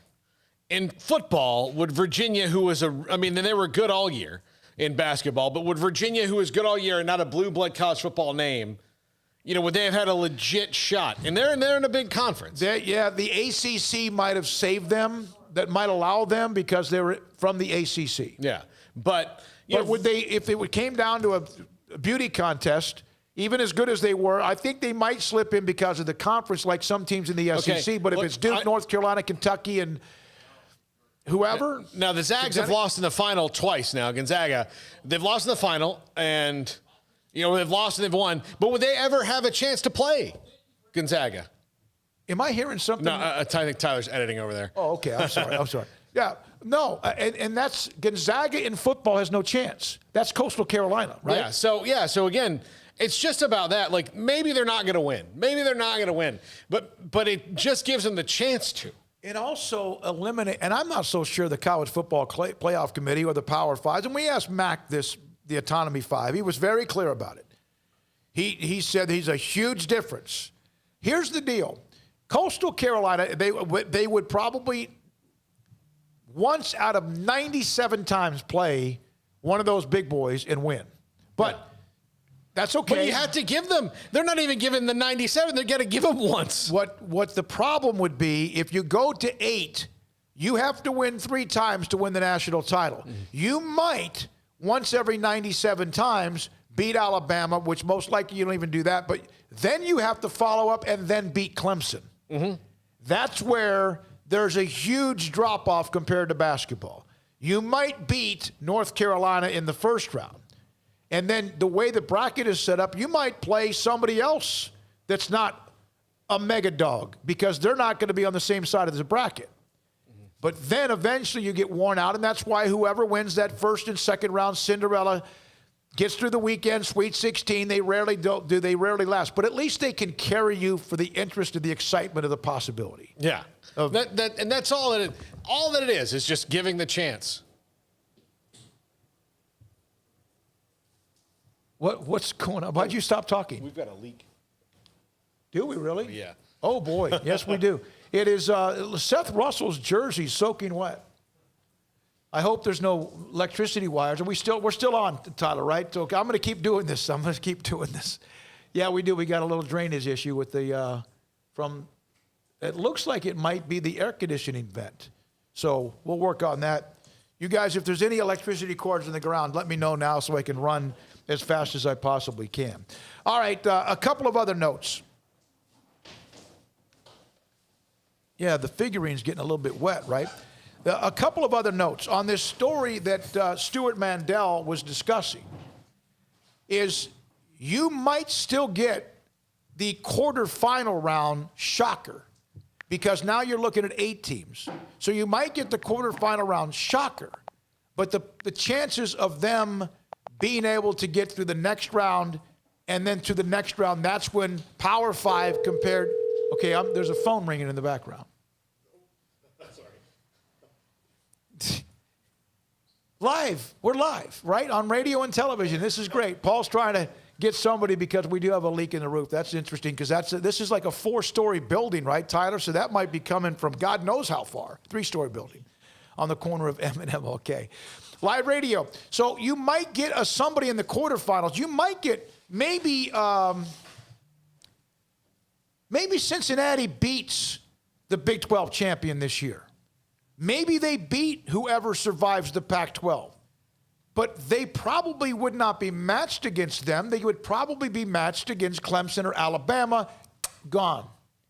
So why not, if you're going to expand the playoffs, this idea to allow Cinderella to live in college football, even if it's for one game, even if they're smoked out of the first round, that a couple of teams get a bye. And I don't know how you work that out, but maybe there's 6 teams that get in, 4 in the semifinals, 4 in the first round. Those 4 advance, along with 2 that get a bye. Next thing you know, you have your regular 4. Because that's where in college football, Cinderella won't live. Cinderella doesn't live as long as we may think in college basketball. Pretty much after the first weekend, after the first round, into the second, after the first weekend. Most of the time, Cinderella, that I hate to say it, but Cinderella dies in those tournaments. We remember the ones that advanced and kept advancing. They are the exception to the rule. Tyler, let's take a break right here, if you don't mind, and we'll come back with high school football pick'em, and then also Drew Pearson will join us today. Let me also, hold on, let me see real quick, Tyler, on what Baylor's saying. Let's see. Hey, we got somebody, Paul. We got a player. All right, we got a player. I have been in broadcast for a decade now, never dealt with anything like this before. This is incredible. I think it's great. It's raining. Why should we not get wet, right? I mean, just because we're inside of a building. Call David K. for Jordan Turner. 2020 for you. All right. Thank you very much, David. We're calling you right now. Yeah. So who am I getting? Jordan Turner. David K. Call David K. for Jordan Turner. Baylor won 105-76. Jordan Turner. You're on Wi-Fi right now when you're clicking those numbers. You know that, right? You're on Bluetooth. That's okay. Well, I can fix that here. All right. Well. All right. Thanks. This is great. So we'll hear from Jordan Turner in just a moment. Baylor wins 105-76 over Alcorn State. We'll have in studio today King McClure. He'll be live with us. He was a part of that broadcast. We're now joined by Baylor guard Jordan Turner. He joins us on SicEm365 Radio. Baylor hammering Alcorn State 105-76. And Jordan Turner today with 10 points, 3 rebounds, an assist, and he joins us on SicEm365 Radio. Jordan, I appreciate your time. What was it like, and thanks for being a part of the show, what was it like to be able to get in games back-to-back, even though both games were blowouts? I mean, it felt great just to run up the floor again and also just be a part of my team on the floor. It felt really great. What kind of rhythm do you guys feel like you're going into now that you can dive into conference season in earnest and the non-con games are for the most part behind you? I mean, we go in with great confidence because we all believe in each other and our coaches believe in each other and us as well. So we just know that we have to take every day by day, and just get better and go 1-0.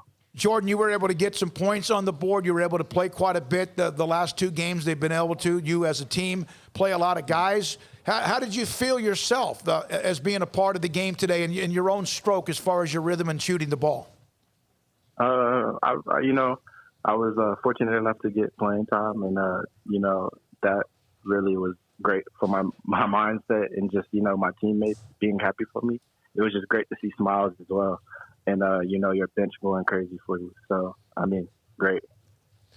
You mentioned you got a lot of time. How difficult when you are as good as you've been in your lifetime as a basketball player? That's a deep roster. You knew that when you arrived.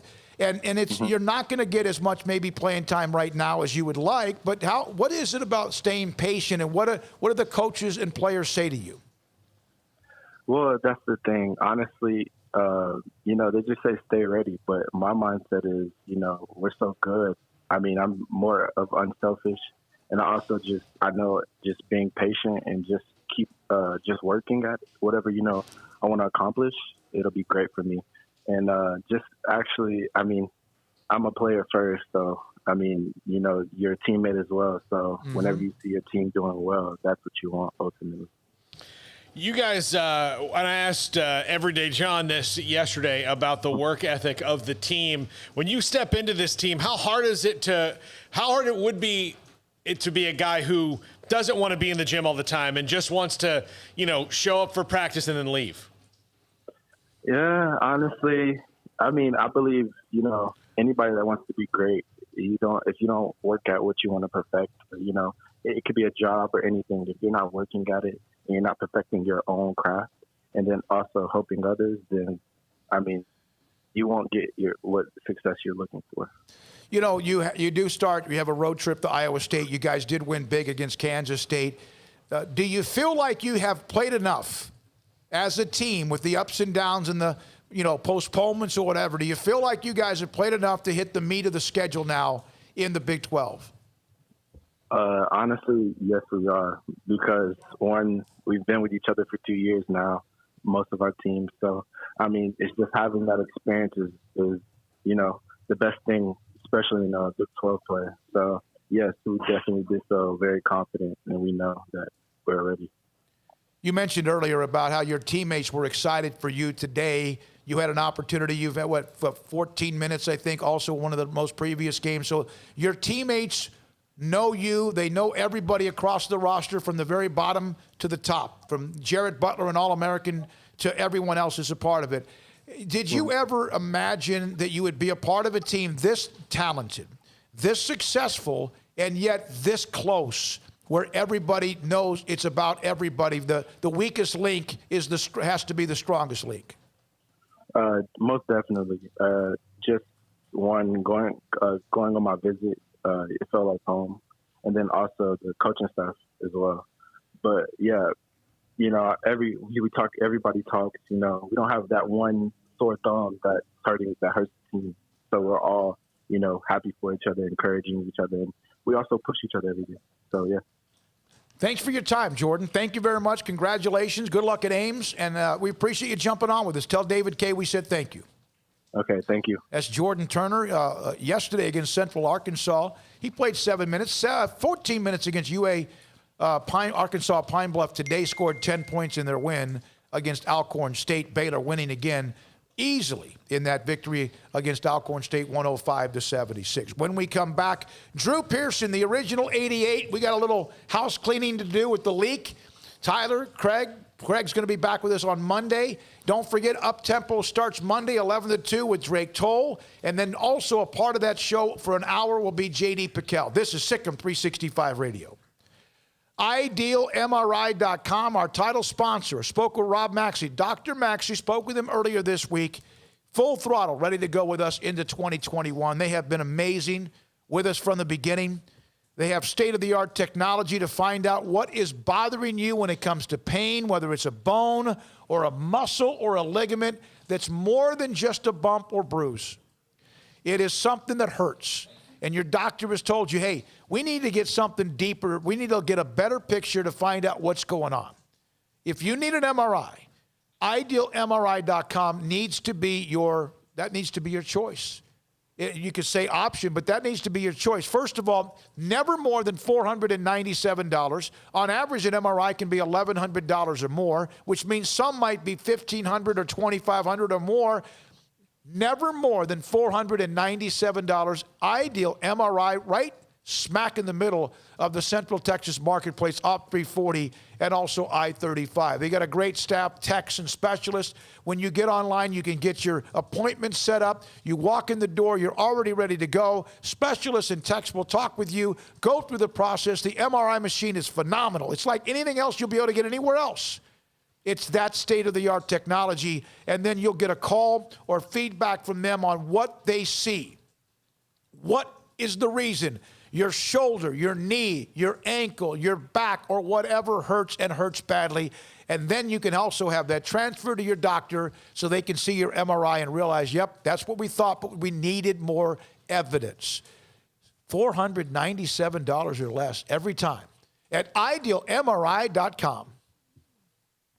With so many companies and policies out there, it gets so confusing shopping for insurance, and I never know if I'm getting the policy that's right for me. Luckily, I met the team at the Niche Group Insurance Agency. With the Niche Group, you can go to one company and get access to coverage options from many insurance carriers, and you get to speak to a real person about your specific coverage needs. With the Niche Group, I know I'm getting the right coverage at the right price. If you need insurance, talk to the experts at the Niche Group at 1-800-258-8302. It takes time to reach goals. It's a truth that applies to more than sports. It goes for your financial goals as well. You work hard for your money, and you deserve an investment strategy that lines up with your game plan. And Tom Albers, your Edward Jones financial advisor, can help. If your financial investments aren't putting forth the effort you desire, stop by today for a financial review. Tom Albers, 4301 Lakeshore Drive, 254-776-7605. Edward Jones, member SIPC.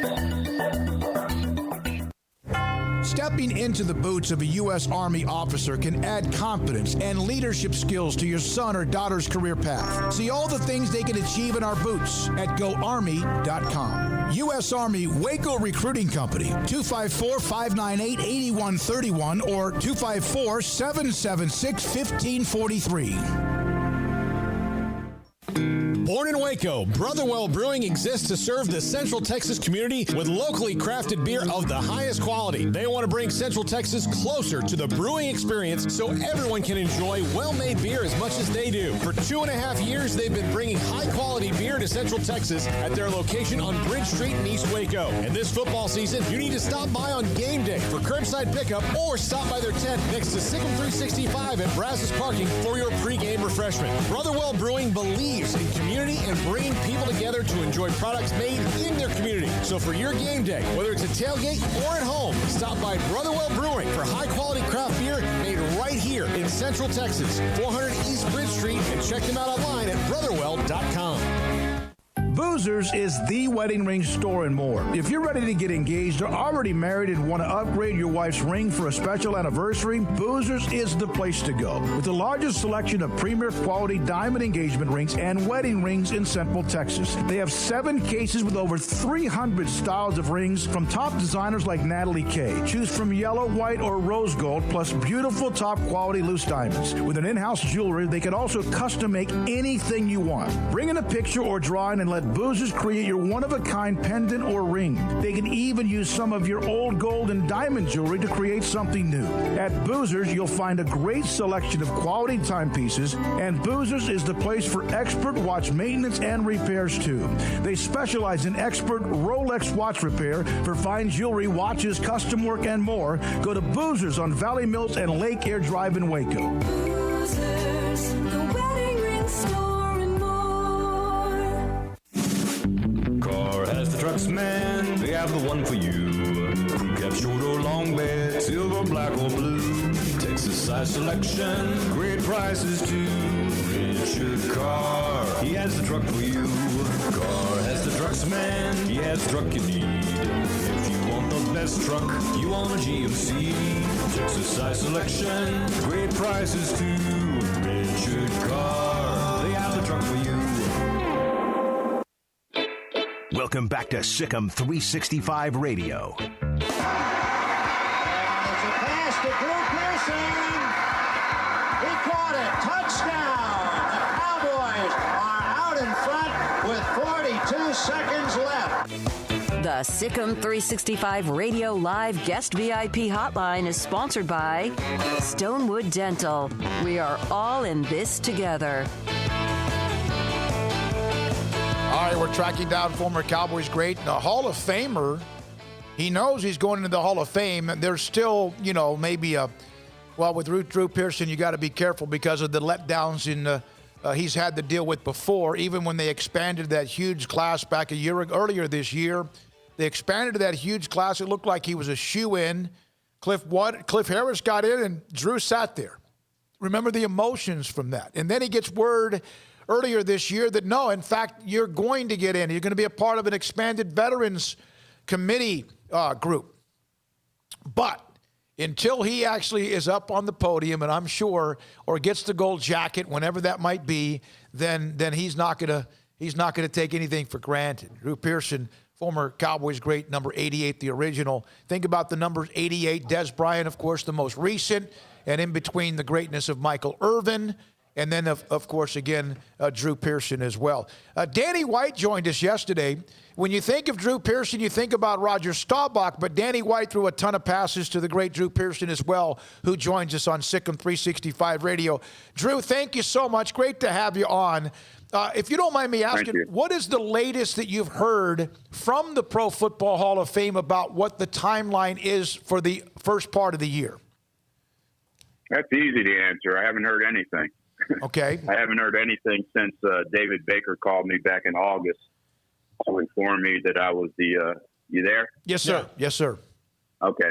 He informed me I was the lone senior candidate back in August, but since then I haven't heard anything. And I'm anticipating, since we're getting close to January and the Super Bowl will be a month away from that, virtually, I'm thinking I'll start hearing something real soon. Well, maybe going to Tampa, to get that final word as you wait in your room for that knock to come through. I can imagine until you get that, you'll still be on pins and needles, though, because of what you've dealt with before. Oh yeah, and if I don't get it, you'll know because somebody got to go. Something got to happen. I just kind of sit there. I'm not going to sit there this time and cry. No, like I did last time. But no, I'm anticipating it to go my way. I talked to. They've reached out to me, a couple of the sports writers that do have votes, and they said they're in my favor. And actually, they couldn't believe I didn't go with the Centennial class back in January. But, guys, things work out for the best sometimes, and God knows better than anybody. And he had a plan for me. He saw me back in January crying on social media and being just disappointed, brokenhearted and everything.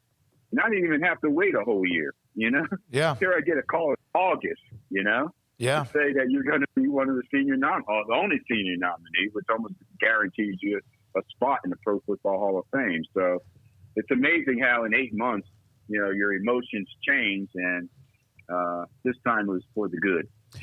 Drew Pearson with us, the original 88 on SicEm365 Radio. Drew, the Cowboys find themselves in position to win a game, and then they need Washington to lose, and they're in the postseason.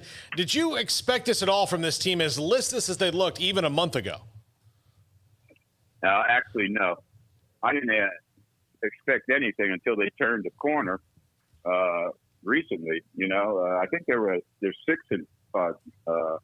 4-2, something like that, in their last 6 games or something like that. And I know they won 3 in a row. It should be 4. That Thanksgiving Day loss to the Redskins was horrible.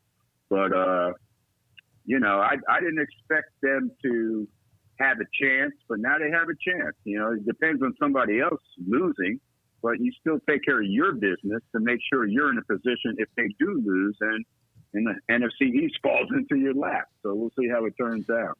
We had Danny White yesterday, Drew, who obviously had a great run as well, and you caught a lot of touchdowns and passes from him.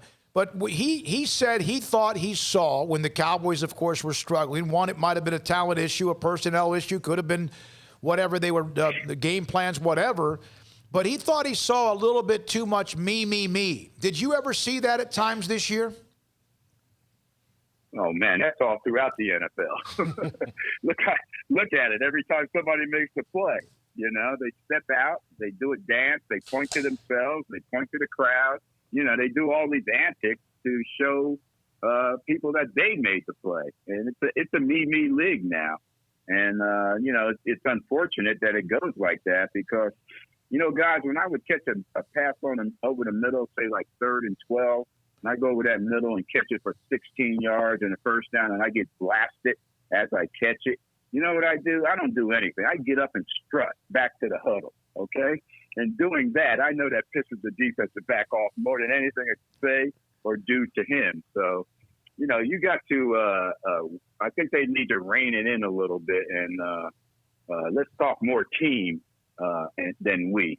And I instead of let's talk some more we instead of that. So we'll see if they do that. I think they're playing that way now for each other because their backs were to the wall. People were talking about them. They're getting blasted here in Dallas in the media and stuff, getting blasted on the national level. because going into the season, everybody thought we had all the talent in the world. The movement that Jerry Jones and Stephen Jones made in the offseason, bringing in all these defensive guys and that type of thing, even signing Andy Dalton, that was a coup. Nobody thought it would turn out like this, but that was the reason they signed him, just in case anything did happen to Dak. So we had all the pieces in place going in, but then you have COVID, then you have a new head coach coming in, and it takes time for all that to gel, to get over that COVID thing and put that behind you and try to concentrate on what you got to do with the new coach coming in and understanding his philosophy and his direction and stuff like that. So now I think they do understand that, and they're playing a lot better football. Drew, Dwayne Haskins in Washington, his second year in the league, he was a first-round draft pick. He's already out the door because, quite frankly, we lost Drew.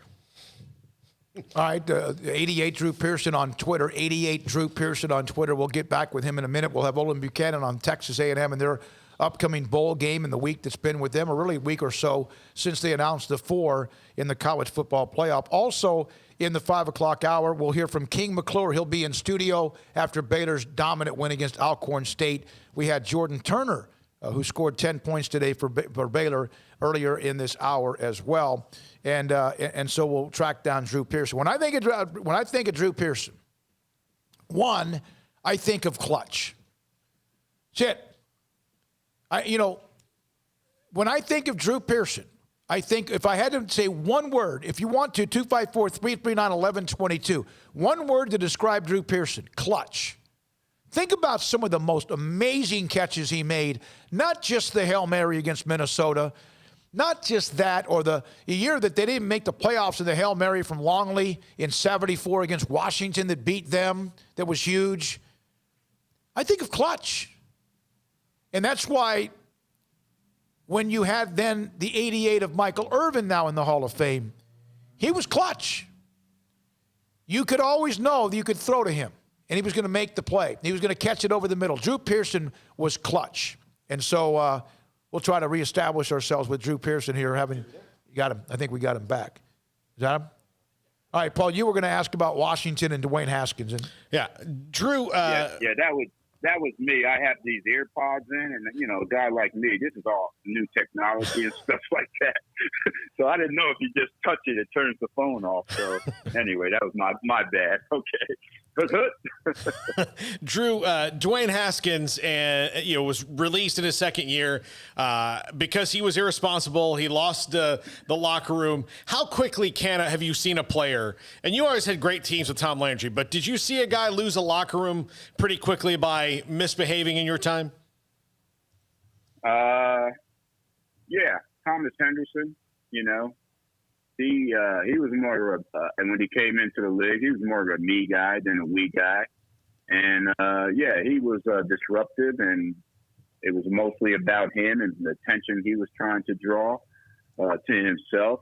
And eventually that eroded the locker room because now he's got clicks going. He's trying to get people to do what he does and stuff like that. And Coach Landry noticed that. And, that's when he let Thomas Henderson go. It was after a Washington game. We played up there in D.C. at RFK, and we were getting beat, unfortunately. And Thomas Henderson was on the sideline. He had this rally rag he had with number 1, hashtag number 1, on that rally rag in Cowboy colors with the Cowboy name. But anyway, he had it in his pants pocket. In his pants tucked in, and right in front, and he's pointing to that on national TV. And Coach Landry heard about that before he even got to the locker room. And by the time that plane landed in Dallas, Thomas Henderson was an ex-Dallas Cowboy. So you got to control the locker room, and I think that's what the Washington football team is trying to do. And, Haskins just hasn't proved that he's ready to be a pro yet, and maybe this will wake him up. Sometimes you've got to go through something like this to see the good side of what you can bring to the team and do for yourself. So hopefully this will be a wake-up call for him because he's a young guy. He's still got a lot of football left in him, but the attitude's got to change, and he's got to be able to act like a professional to be successful in this league. Drew, you've your jersey, you're the original 88, your Twitter handle, @88 Drew Pearson. There have been others that have been really good. Michael Irvin in the Hall of Fame. Obviously, Des Bryant. Now you have CeeDee Lamb and what he's doing. What does it mean to you that I know they've had Antonio Bryant, there's been a couple of others, but the number, the 88, what does that mean to you? It means everything. It's the number I wore, developed as a player. I wasn't the original number 88. There was other 88s that other players that wore 88 before I got there. As a matter of fact, the year before I got there, in 72, Ron Sellers had that number, and the Cowboys ended trading Sellers to the Miami Dolphins, which freed up the number and brought Otto Stowe to the team, who was an excellent receiver. And I really learned a lot about the receiver position from Otto Stowe compared to what I learned from my receiver coaches, Mike Ditka. I learned how to knock somebody's head off with Mike Ditka, but not so much about running pass routes. So anyway, I'm just happy that they and excited about the way the Cowboys treat the number. They treat it with respect. And, I started calling myself the original number 88 when I retired. And the reason is because now Michael Irvin's come to town, and I was working for a local TV station. My first assignment was to go out there and meet Michael when he came into town as a draft pick for the Cowboys, his first visit. And I met him at the airport, and the first thing he says after he kisses me and hugs me, you know how he does, he's kissing everybody all the time. But anyway, after all that, first thing he asked me, he said, "Drew, they want me to wear number 88. And he said, "Is that okay?" And I said, "Michael, first of all, it's not my number." I said, "Second of all, if you do wear it, do more than I did in it." And he did a lot more than I did, 3 Super Bowls and individual career that led him into the Pro Football Hall of Fame. So, now we got a legacy going. You can create a legacy individually, but you really got a legacy going when somebody else extends that legacy. And then we bring in Dez, and he was riding the 88s, man. He was doing a great job in the 88s. He still finished his career as a Dallas Cowboy in the 88s as the team's all-time touchdown leader with 73 touchdowns. He had 16 touchdowns in one season. So he definitely lived up to what the 88s is all about. And now we got CeeDee Lamb, and I think he has that potential to live up to that. And hopefully they do that. But here's the thing. I really respect Jerry Jones and the Cowboys for doing this because they don't do this to any other number. We got 2 guys in the Hall of Fame that wore number 22, Emmitt Smith and the great Bob Hayes, but they don't treat that number like that, And even, you see number 74 out there on the field. You see 33 out there on the field. You see other numbers from other great Cowboys out there on the field, but they don't go to players that they think have the ability to carry on that legacy with the other person that developed that number in. So anyway, I'm just excited that they treat it that way, and I hope they continue to keep it special. Drew, we had Danny White on the show yesterday, and he gets kind of unfortunate that he's kind of sandwiched in between Troy Aikman and Roger Staubach, but he was one of the best quarterbacks in the league when he was starting for you guys. Does Danny get overlooked a little bit? Absolutely. Not only on a national level, but right here in Cowboy country, Cowboy Nation, the Cowboys, period. He should be in the Cowboy Ring of Honor. There's no question about it. When he had the opportunity to take off, when he had the right take over, when he had the right players around him, when Roger Staubach retired, all we did was pull Roger out of that offense and inserted Danny White to the same offense, the same personnel, the same players, the same system, the same coaches. And so, he took us to 3 straight NFC championship games, and we lost those 3 straight NFC championship games, but it was no fault of Danny White, okay? So, he and here's another thing. Who do you think could ever, if you had to pick someone to replace the great Roger Staubach and all that he was about and all that he stands for, you couldn't have picked a better person than Danny White to do that because he's pretty much the same mold as Roger Staubach. So, yeah, he definitely gets overlooked, and he should be in the Dallas Cowboy Ring of Honor, along with Too-Tall Jones, Harvey Martin, Charlie Waters. I can go on and on. There's so many guys, and I don't think they'll ever get in, unfortunately. Everson Walls. Look at Everson Walls. Yeah. I don't think they'll get in, unfortunately, because Jerry doesn't think that way. He doesn't think that far back in the contribution these guys made. He doesn't know.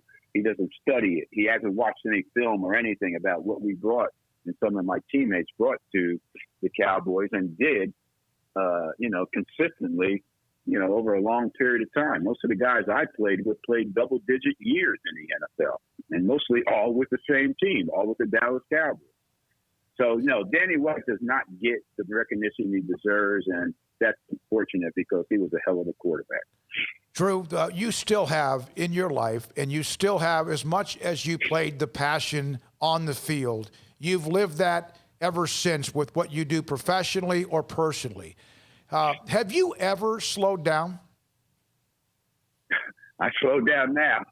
I'll be 70 years old in about 2 weeks, so I slowed down pretty good. No, I try to take advantage of opportunities that are afforded me from being a Dallas Cowboy and a former Dallas Cowboy. And the opportunities never stop. They come one way or another. So every time you get your name out there in a public way, like with the draft, the snub back in January, or the inclusion back in August, and other things that come up, people start to bring that up and they gravitate you and remember your name. But, I've made more money and a great living. I had a nice business when I retired from the Dallas Cowboys. I sold headwear, licensed headwear for 23 years, and that was a great business. And the only reason that was an opportunity and we grew it to where it was is because I was a former Dallas Cowboy. And because of that, we got into every door that we attempted to get in to try to do business. NFL, Major League Baseball, NHL, NBA, NASCAR, Warner Brothers, Disney, all those people. And when they hear the name Drew Pearson, they recognize it. And they'll give you a meeting. And a lot of times they just want to talk sports and Cowboy football and Tom Landry and all that kind of stuff. But when you start getting down to talking business and you show them that you have that ability as well, then you often get the opportunity to get that business. So I've been getting a lot of opportunities on the business side and then on the personal side. But also I like to use my opportunities to help other organizations. I can't be there every time a charitable organization needs something or needs me to be there, but I can contribute in some kind of way, whether it's an autograph item or making a phone call to a sponsor or something like that to support the charity or anything of that nature. So I have the ability to give back that way, and I do take advantage of it. I've been the honorary chair for the American Heart Association. I've been the honorary chair for the American Cancer Society for 2 years. I'm a 2-time honorary chair for the Sky Ranch. I did a little deal the other day for the March of Dimes. So anywhere I can lend my name to those charitable causes, and guys, especially now, because it's so tough out there, people don't have that money to lend or donate like they used to. And so now these organizations need that support more than ever. So if they need Drew Pearson, there's some way Drew Pearson can help them, and Drew Pearson will step up to do that. Yeah. You have been that way, and you came down here and spoke at that Academic All-Stars banquet that we host a few years back, and I'll always remember you for that as well. I'm still fired up from the speech. Yeah, I know. Me too. Hey, Drew. Well, I had a good time. A lot of good people down that way. Yeah, sure. we did. I guess my last way to wrap it up, and I've asked other players that played along with you during the greatness of the Tom Landry years and others, did you ever think it would be 25 years between the Cowboys winning a Super Bowl and still not back to one? No way. I knew it would be a rough stretch after Jimmy Johnson's deal and that 90s group that won 3 in 4 years. I knew it would be a rough stretch after that, but I didn't think it'd be a 25-year rough stretch. So, a little disappointed in that for sure. Yeah. But we went through, a rough period, with Dave Campo and Bill Parcells and people like that, and Barry Switzer. I don't know if they were the right coaches, the right fit for the Dallas Cowboys. And because of that, we didn't have much success, even though Barry Switzer took us to a Super Bowl and won a Super Bowl, but he did it with, Jimmy Johnson's personnel, basically.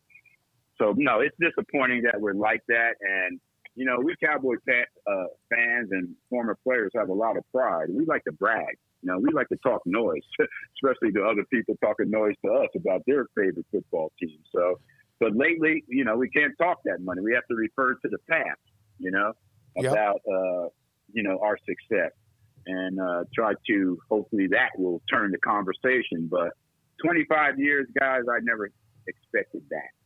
So we'll see what happens. Hopefully it's not much longer. Thank you for your time, Drew. As always, it's a pleasure. It's an honor to have you on the show. Drew Pearson, back-to-back days, Danny White, Drew Pearson, two great names in Cowboys history. And Drew Pearson, hopefully in January, whenever that moment is, at a hotel in Tampa, he'll get the knock from David Baker. He's gotten the call. I can't imagine they would do that and then not include the knock in January on the eve of the Super Bowl weekend. It will be a great time. And then Cliff Harris will be a part of that. As they remember, they didn't have it this year. So they'll have a huge, massive, you would think, weekend in Canton, Ohio, hopefully, when things have settled down a little bit to allow that to happen. I have temporary good breaking news. Stop raining. The leaks appear to have stopped for now.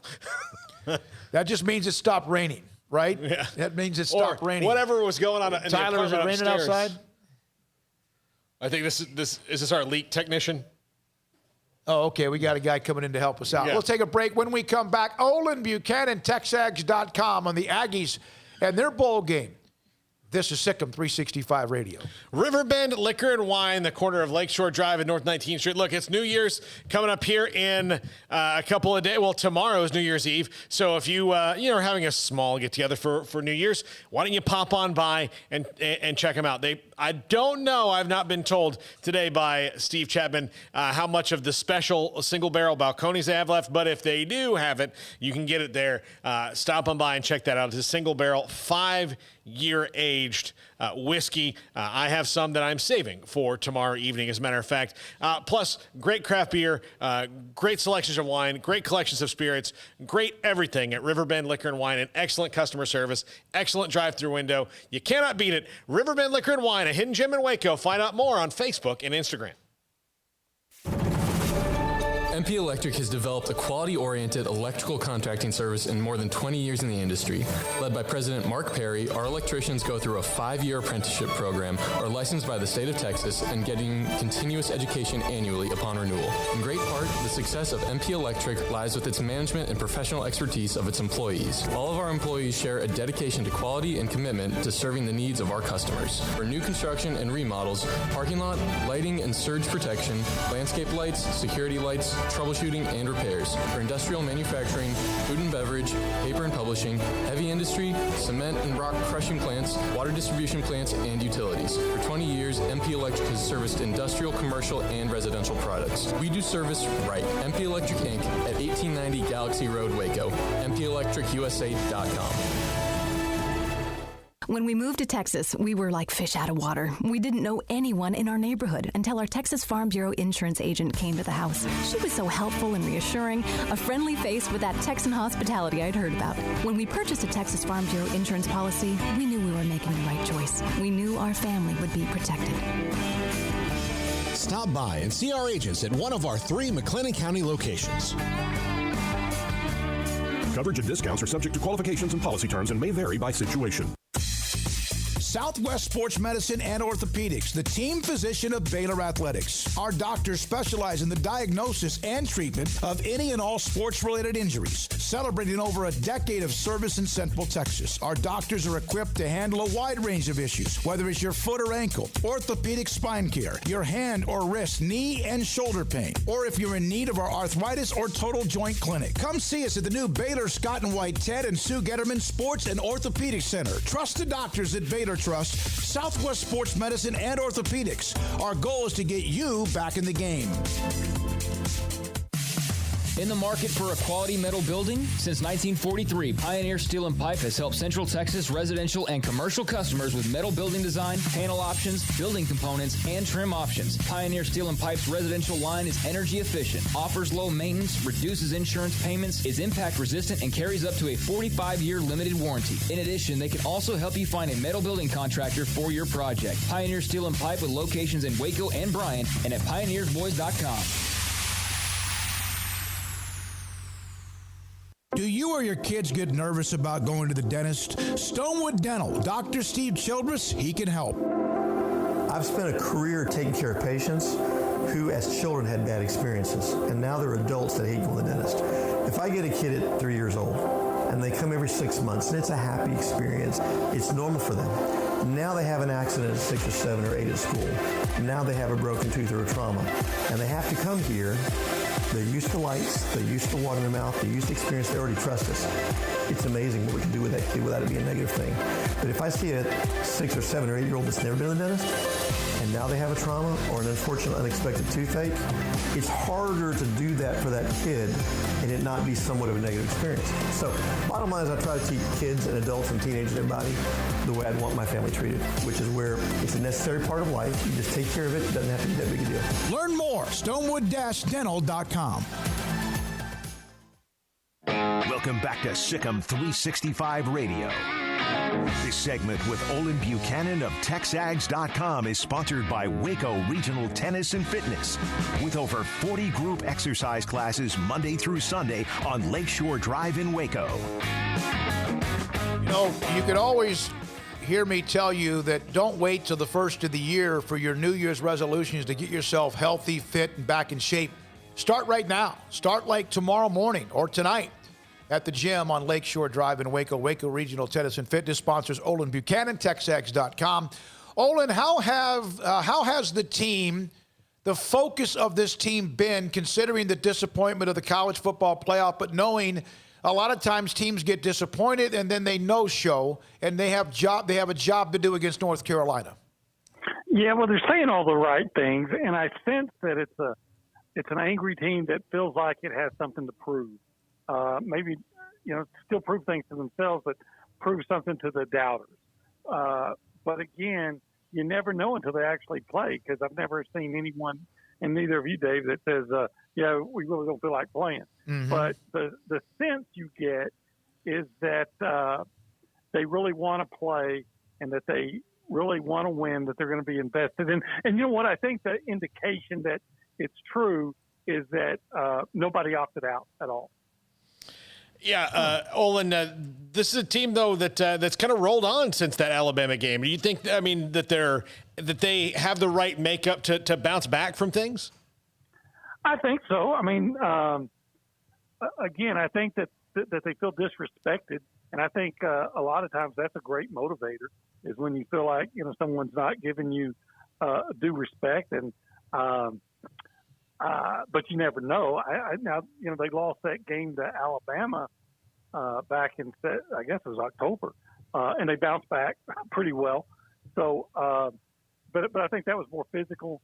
This is more of a mental thing, and again, I can only judge it by what they say, and then how I feel like sometimes someone will say something, and you sense that they're just you get the sense that they're just again saying the right thing, and maybe I'm off base here, but I sense that they really are a focused football team.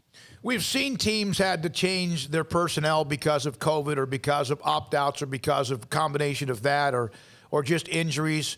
We saw last night, in fact, Texas started, 7, 8, or 9 freshmen and looked pretty good doing it. They seem to always do well at the end to get hyped up for the rest of the offseason, but that's another story. Is there anything that they have to change, or are they pretty much who they were to end the year when they play Saturday? A&M, no, they're pretty much who they are.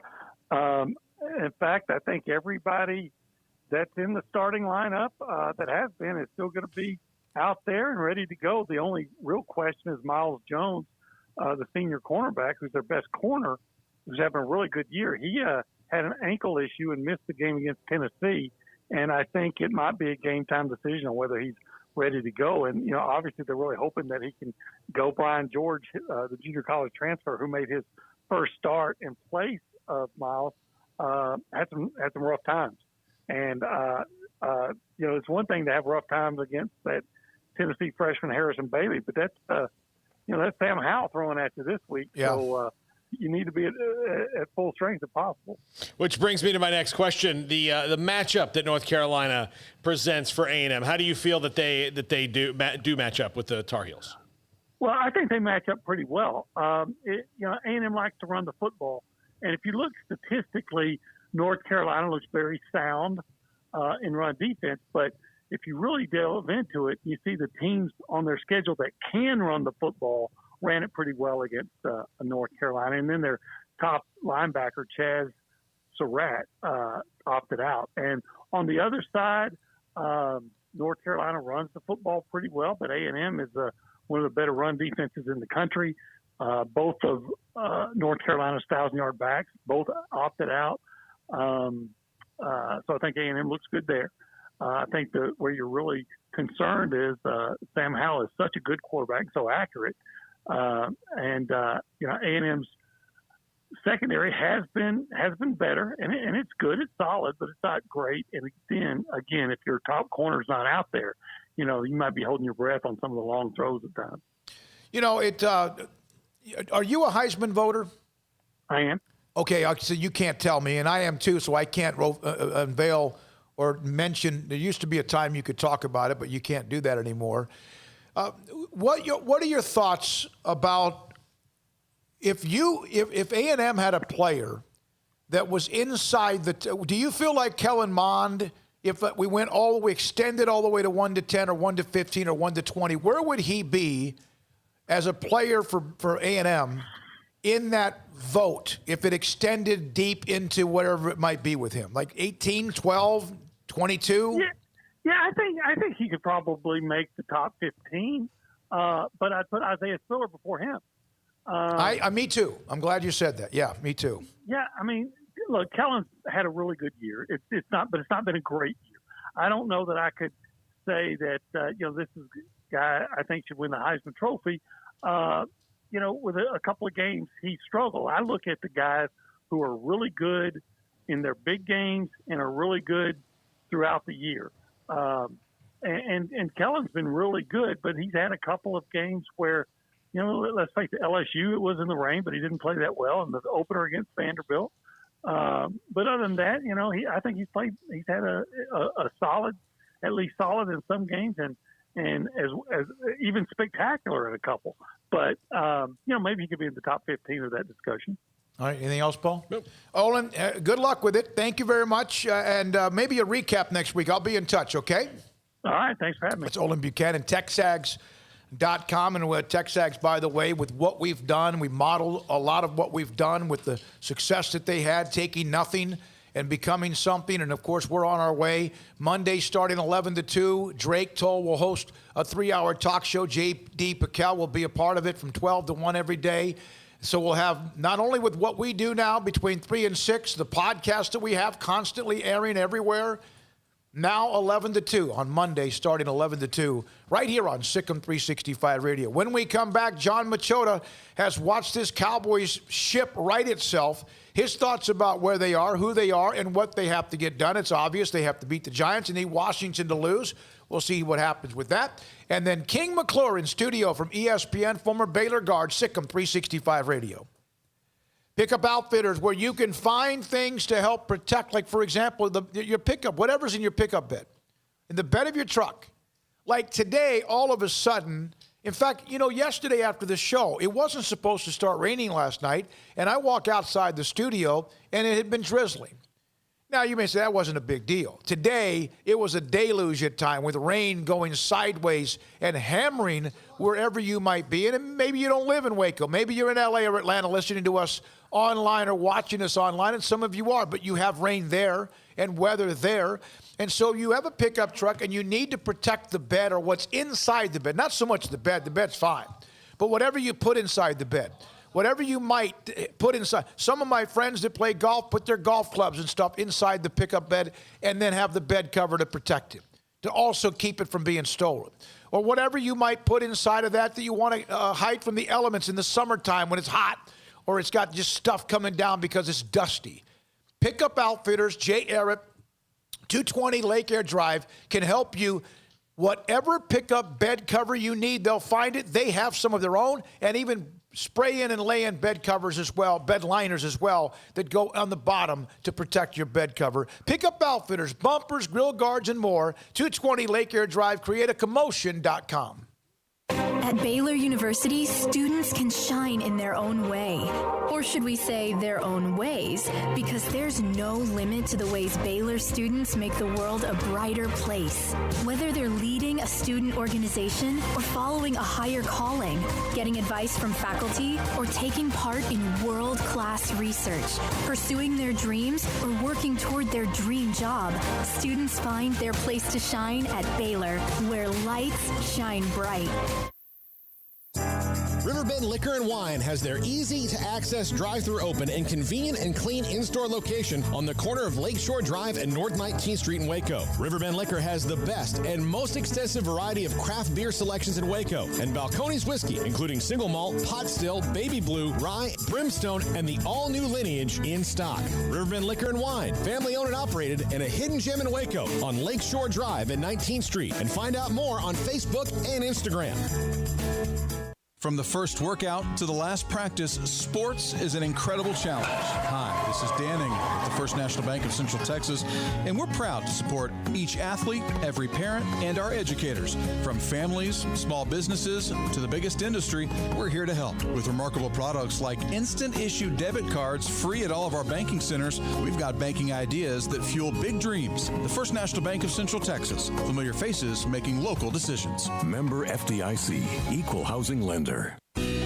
Let Camille Johnson Realtors guide you seamlessly through the process of buying your dream home or selling your current one. Commercial, farm and ranch, or residential, Camille Johnson Realtors can smoothly and successfully lead you through any transaction. With a team of 28 experienced agents who are excited about serving you, Camille Johnson Realtors services the entire greater Waco area. If you're in the market to buy or sell, contact Camille Johnson Realtors, 104 Midway Center in Woodway, or find them online at www.camillejohnson.com. Camille Johnson Realtors, elegant, charming, warm. Welcome home.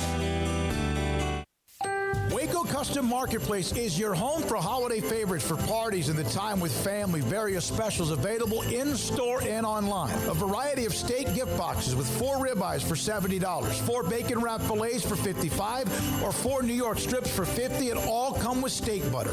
Fall snack box for watching a game or wrapping presents or hosting people at your house, including summer sausage, split horn, and jalapeno cheese and salted crackers for only $35. 2 pieces of lobster tails with herb butter and 2 bacon wrap fillets for $60. Order online or call in advance to ensure availability, or drop by Waco Custom Marketplace at 425 Lake Air Drive. Waco Custom Marketplace has a full-service butcher shop for customized orders or cuts of your favorite steaks or beef tenderloin or specially ordered prime rib roast. Plus, what you want with pork, poultry, seafood, and more. Waco Custom Marketplace, 425 Lake Air Drive in Waco, or WacoCustomMarketplace.com.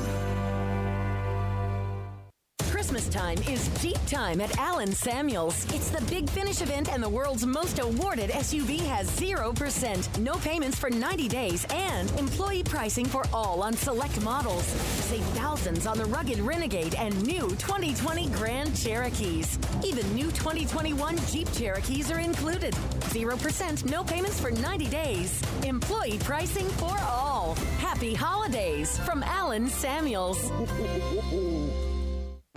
Welcome back to SicEm365 Radio. It's time for our weekly segment with John Machota of The Athletic. Brought to you by Pioneer Steel and Pipe, where customer service is their main focus, and best in metal, steel, and pipe for large or small projects, with 2 locations in Waco and Bryan. Family owned and operated since 1943. Over 900 yards of offense as Dalton gets it into the hands of C.D. Lamb, and he takes it in for another Cowboys touchdown, and an exclamation point here in Week 16. The 5 o'clock hour is sponsored by Edward Jones Investments, with financial advisor Brad Wilson. Investing is time and experience back to you and your money during today's changing times. Edward Jones, making sense of investing. Here's David Smoak and Paul Catalina. All right, here we go. King McClure will join us in the next segment. Baylor routed Alcorn State. We also heard from Jordan Turner a little bit after the game as well. Baylor back-to-back wins, 8-0 in overall, and now Iowa State on the road Saturday in Ames. John Machota, TheAthletic.com, covers the Cowboys. Paul Catalina, David Smoak, and Tyler Bolden runs the mothership John, how in the hell are the Cowboys in this thing with a chance? Good way to put it. Well, they've played some bad teams. That certainly has helped. And then there's just, it seems like each week they've gained some more confidence. And then I think it really helps that the Eagles played a corner in Michael Jacquet in man coverage for most of that game, probably a little too long. And Andy Dalton, being the veteran that he is, was able to target whoever he happened to be defending. And that certainly seemed to kick their offense in the right gear. But even with all that said, I think the biggest reason is just the defense has not been as bad as we've seen all season. Now, they still have given up more points than any other Cowboys team in franchise history, but they just all seem to be more on the same page. The turnovers, obviously, is just crazy. Now they're up to 10 in 3 games. You don't expect it from this Cowboys defense, and they've done it. Now, can that continue? If it does, then they'll probably win again on Sunday. But the defense playing better, no question, that's the reason that they've been able to go on this 3-game winning streak. Okay, John, what happens between Washington and Philly on Sunday? You know, I think Washington ends up winning. I think Alex Smith plays. I think he's good enough to, man, it's really tough for me to believe that Philadelphia defense is going to all of a sudden be much better a week after that performance they just played. They put on paper against the Cowboys, and all of a sudden they have nothing to play for, and they're going to play even better. Why? Because they're at home. I know Alex Smith is not a great quarterback, but he's certainly an upgrade from what they had this past week at quarterback. I think he'll do enough, and then with their defense, I think they end up pulling out.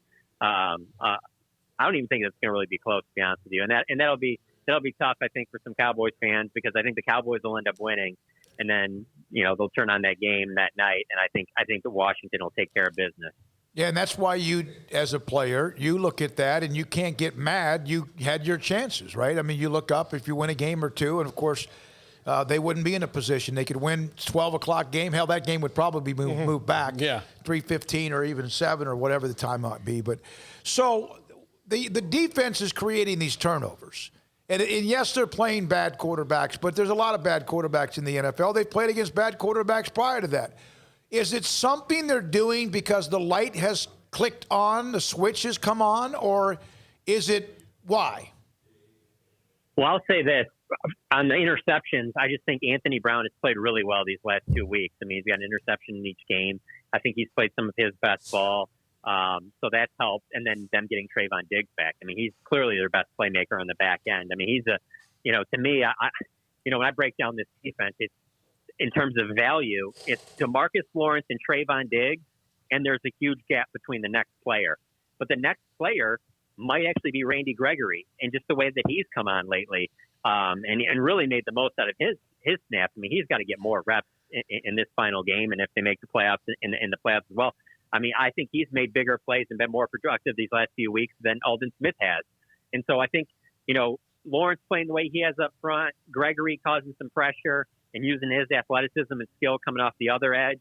I think that's been a huge thing, not only forcing fumbles, but just making life a little bit more difficult on those opposing quarterbacks to, throw some passes. Because, hey, it's not like Jalen Hurts was throwing a bunch of interceptions the previous 2 games that he started, and then all of a sudden, he threw 2 against the Cowboys. So you got to give credit to the players. I mean, I don't think that there was – you can just say it's just luck. It just seems like that as a whole they're buying in more.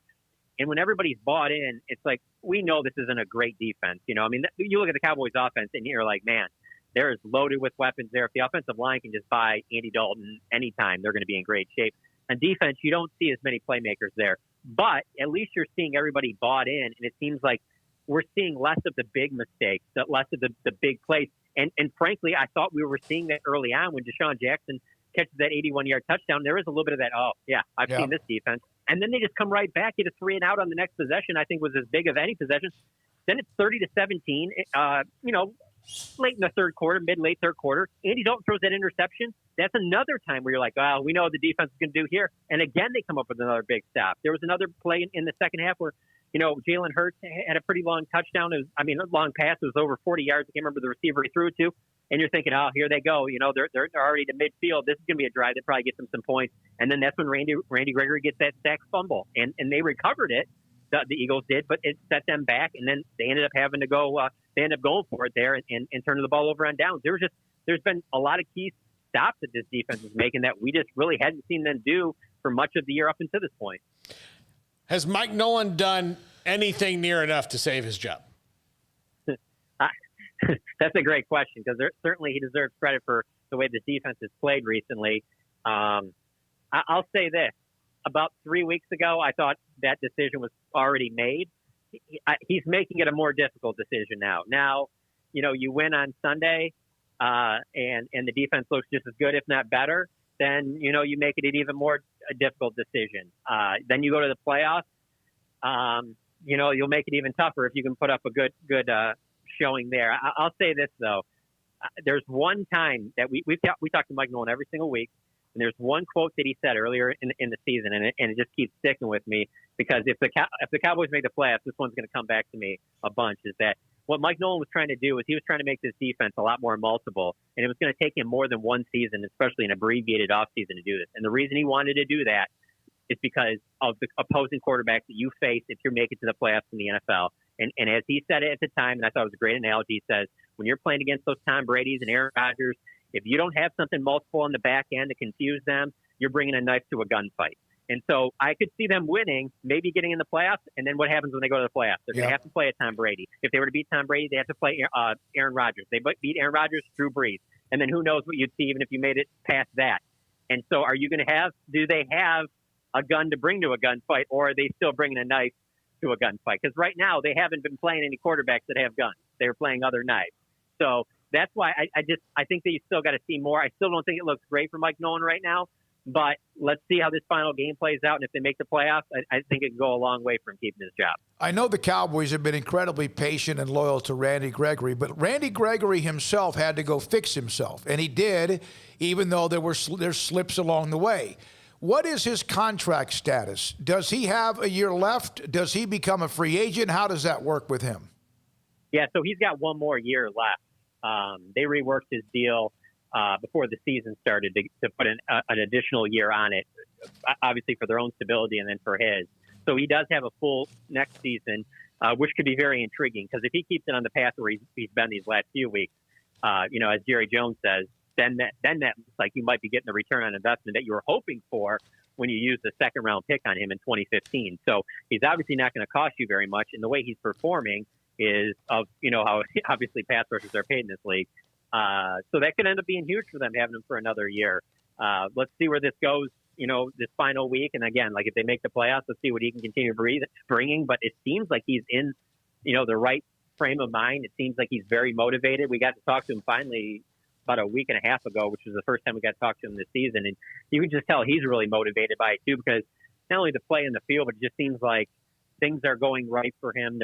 Things are lining up, and, it's pretty obvious he understands that he's gotten a pretty great second chance on this whole thing that not a lot of people get in life. And it just really, you get the sense that he's trying to make the most of it. John, Happy New Year. Thank you very much. Perhaps next week we're either talking about it was close but not enough, or my God, they're going to host a playoff game against Tom Brady and the Buccaneers. Perhaps that's the end. We'll have you next week. We appreciate your time, and again, Happy New Year. Same to you guys. Thanks for having me on. John Machota, theathletic.com, and the Cowboys with us on Wednesdays at 5. Coming up next, King McClure, he watched Baylor do it again against teams they're supposed to hammer, and they did. We had Jordan Turner on earlier today, the freshman guard, 6'8" guard. He was a part of the show. But they did what they're supposed to do against Alcorn State. King McClure was there. He'll break it down for us in studio next on SicEm365 Radio. Pioneer Steel and Pipe, heavy duty, big things like metal and steel and pipe, building stuff with what they have. And they're about to move into a new location. I say move into a new location. They're about to break ground on a brand new location that's going to be about twice as much as what they have now. Plus, with all the new amenities, bigger, better, faster, stronger. It's Pioneer Steel and Pipe. They'll be on the corner of Loop 340 and also 12th Street.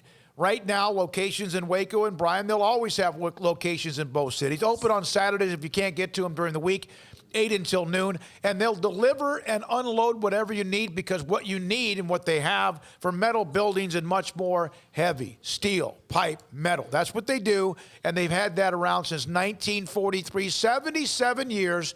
Pioneer Steel and Pipe, and about to break ground in a brand new facility to get bigger, better, faster, and stronger for you, the customer, who makes the difference. Pioneer Steel and Pipe, pioneerboys.com. With so many companies and policies out there, it gets so confusing shopping for insurance, and I never know if I'm getting the policy that's right for me. Luckily, I met the team at the Niche Group Insurance Agency. With the Niche Group, you can go to one company and get access to coverage options from many insurance carriers, and you get to speak to a real person about your specific coverage needs. With the Niche Group, I know I'm getting the right coverage at the right price. If you need insurance, talk to the experts at the Niche Group at 1-800-258-8302. Southwest Sports Medicine and Orthopedics, the team physician of Baylor Athletics. Our doctors specialize in the diagnosis and treatment of any and all sports-related injuries, celebrating over a decade of service in Central Texas. Our doctors are equipped to handle a wide range of issues, whether it's your foot or ankle, orthopedic spine care, your hand or wrist, knee and shoulder pain, or if you're in need of our arthritis or total joint clinic. Come see us at the new Baylor Scott and White Ted and Sue Getterman Sports and Orthopedic Center. Trust the doctors at Baylor Trust, Southwest Sports Medicine and Orthopedics. Our goal is to get you back in the game.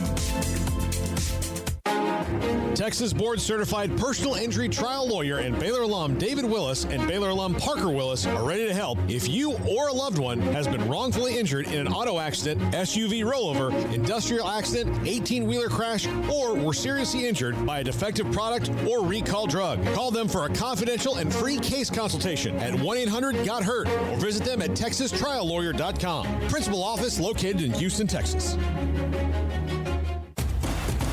Hey, this is Bryce Petty, former starting quarterback and two-time Big 12 champion, and I know firsthand the importance of being in top shape both on and off the field. So listen up, men. If you're feeling beat down day in and day out and looking for that high-performance edge that separates the men from the boys, then look no further than the Petty Clinic Low T in Waco. Petty Clinic is a comprehensive men's healthcare clinic with an atmosphere catering to men. Board-certified Dr. Kent Petty has a special interest in offering the highest quality medical care to men of all ages. Some of the services offered include screening and treatment for low testosterone or thyroid, infertility, high blood pressure, diabetes, high cholesterol, sleep apnea, while offering comprehensive wellness exams and complete men's health lab panels. High performance men, remember, it's not just a Petty thing. This is Bryce Petty, encouraging you to reach out and Google search Petty Clinic Low T or go to pettycliniclowt.com and get your complimentary lab screening today.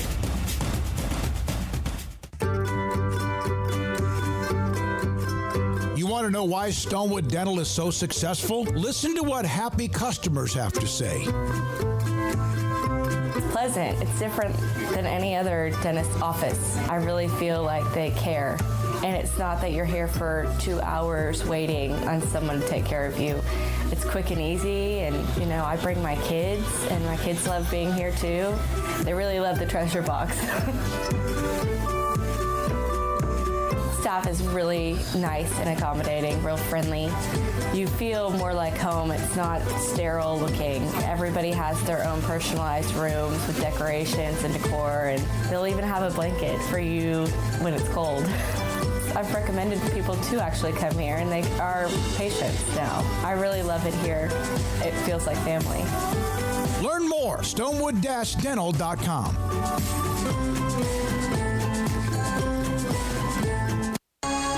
Welcome back to SicEm365 Radio. Three, left side, good. King McClure, there's his second made three of the afternoon. Are you a SicEm365 super fan? Then try out our premium subscriptions at SicEm365.com. All right, back this 5 o'clock hour, 5:21. Thanks to Jason Rial coming in the studio to help us out a little bit. We had that leak in the roof, which is being handled, and now we know where it's from, and we're okay. And we have electricity everywhere, but we're okay. Thanks to Paul and Tyler and also others that dropped in as well. Someone from the complex was here. And King McClure is in studio with us as well on SicEm365 Radio. He did the game Baylor and also Alcorn State 105-76 on ESPN+. And King, I know people expect it to be a blowout, but what does it say when a team as good as Baylor goes out and it does it? They don't let them hang around. I know it was 12-12. They just blow their doors off. I mean, a lot of times you just don't want to be that team that gets upset, when you look in the headlines and it's, number 2 team in the country gets beat by just some random school. You don't want to be that team. So for you to come out and handle business consistently and just work on little things, it's little attention to details and just really being very efficient and really effective in running your offense, playing defense. Because a lot of times you see opponents that are like lesser than you, lesser talent, and you kind of play down to their level.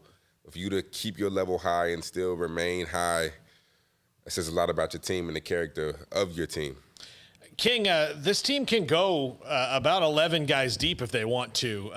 And I know that once you get into conference and you play teams like Kansas and West Virginia, some of those guys that have played will not. But knowing that you can withstand the punishment of the season and overcome injuries, how much confidence does that build going into a conference season for this team? Yeah, I mean, with this year, it's kind of weird, though, because of COVID. And, a lot of times if they would have played the Villanova game or if they would have played the Arizona State game or the Gonzaga game, and you walk away with those 3 wins and you're like, hey, we're really, really, really, really good. Like, we can do this. We can go in a conference with some momentum. But because of all the cancellations, I mean, the only real true test you had was Illinois. But they handled Illinois like they're supposed to. They dominated Illinois the whole game. So during the conference play, I think this team is super confident. And just knowing those guys personally, I think that their confidence is really unshaken. And nothing can really waver it, no matter how good they're playing, how bad they're playing. They're always going to be consistent. And you'll see this team play the way they're supposed to play every single game in Big 12. So today, Love Day, he finishes with 10. We've seen Chachua, what he's done. He's got double-digit points the last 3 or 4 games. Today was 6. But Jordan Turner joined us. He had 10. So you have guys who have a chance to play. This is a team that is very close. Maybe everybody thinks their team is close, but how much the morale of getting guys a chance to play and then getting a chance to show they can play, how much does that mean? Yeah, that means a lot, because ultimately basketball is a game of confidence. And when you have guys who get an opportunity to play, like Jordan Turner, he's kind of been struggling from the field, but when he's able to go out there and hit 3 threes, score 9 points, Loveday, same thing, score 10 points, it builds confidence. It shows you that you belong on this level, because right now they were kind of unsure because they really weren't playing as many minutes as everybody else, and they really weren't getting that opportunity like everybody else. But it builds confidence, and that's all basketball is, especially being a freshman. When I was a freshman, that's all it was confidence. You can't let your confidence go too high or too low, and that's what it builds ultimately, and it helps a lot. Well, they're about to play Iowa State, and I know that's not a classic Iowa State team, and they got to go to Ames to do it, which is, if there's ever a year to go to Ames, it's when they're not going to have as many people in the in the stands, and they've had some success there. But starting out there and then moving through the conference, you've seen the other teams? You've seen Kansas, you've seen West Virginia. What are your thoughts on how they do stack up when they get into the meat and potatoes of this? Yeah, I mean, I think that the Big 12 is almost as strong as ever. I mean, when you look at teams like West Virginia is better than what they've been in previous years, because the two inside beasts they have, Oscar Tshiebwe and Derek Culver, but you add outside perimeter scoring, like in Sean McNeil, Taz Sherman, Miles McBride, like those guys can hoop, like they can play. And I think that's a really good team. Kansas, not your typical Kansas team, but they're still really good, and they're still going to be that Kansas that we're used to seeing at the end of the day. Texas Tech, Coach Beard does an amazing job with them. They're always ready, year by year. I'm missing a team. What team am I missing? I'm missing Kansas, Texas Tech, West Virginia. Texas. I mean, who's better? Oh, Texas. Who's better? There we go. The team that we really not used to putting up there. But with the guards, Matt Coleman and Courtney Ramey and Andrew Jones, and Kai Jones, who almost came into Baylor. But that kid is really impressive to me. But Texas is really, really good. And, don't forget about Oklahoma State with Cade Cunningham, Kansas State's not that good this year. But Oklahoma State, Oklahoma, you really can't count those schools out. TCU. The Big 12 is almost as deep as I've ever seen it, especially when you look at 4 teams in the top 10 going into conference play. I'm just giving you a hypothetical. Say Texas does pull the trigger and fires Shaka Smart last year. Mm-hmm. They're probably not in this position where they're as good as they are. And it's kind of maybe a testament to maybe just let a guy find himself at a university first. Yeah, I mean, I think I agree with you 100%. But then again, it's almost like if you fire Shaka Smart, then you still have like basically what happened with Texas, they were young. Like Matt Coleman didn't become Matt Coleman, like the Matt Coleman everybody expected until this year. Like now Matt Coleman is finally hooping. Last year we saw strides, but this year he's finally playing really well. Courtney Ramey, he's a junior now. Like the older you get, the more experience you get, like the better you get. Like Andrew Jones, Kai Jones, like these guys are finally able to find themselves.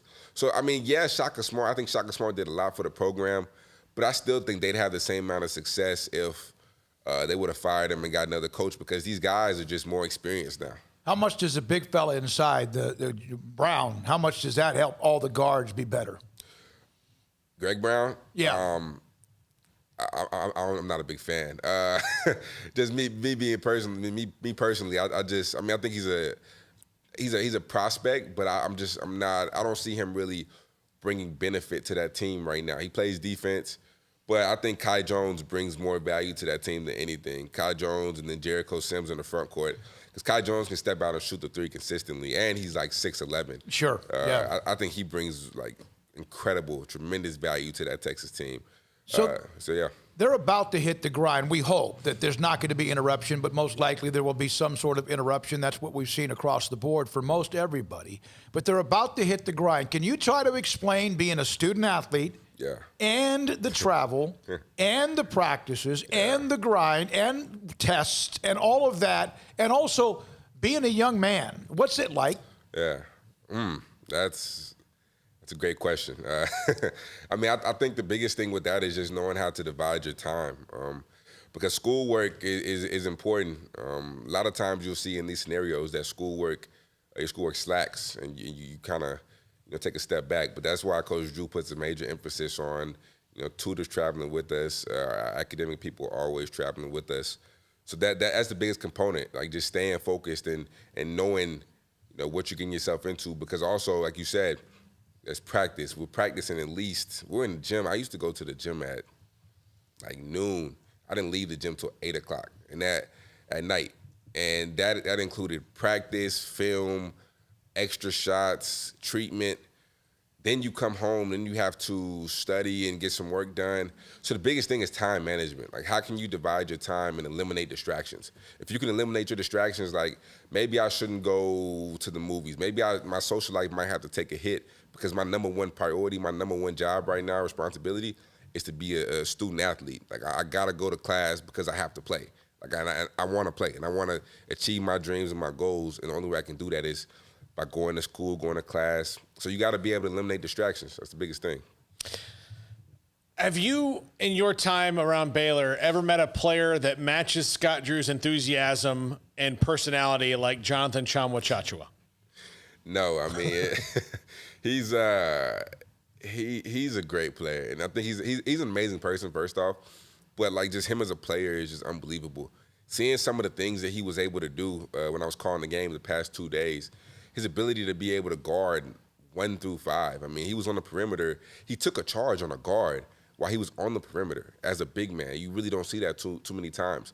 But when he steps on the court, you can tell there's a difference. His energy like stands out. Like, even for somebody that does not know basketball, when you watch him, his energy literally stands out and it's infectious.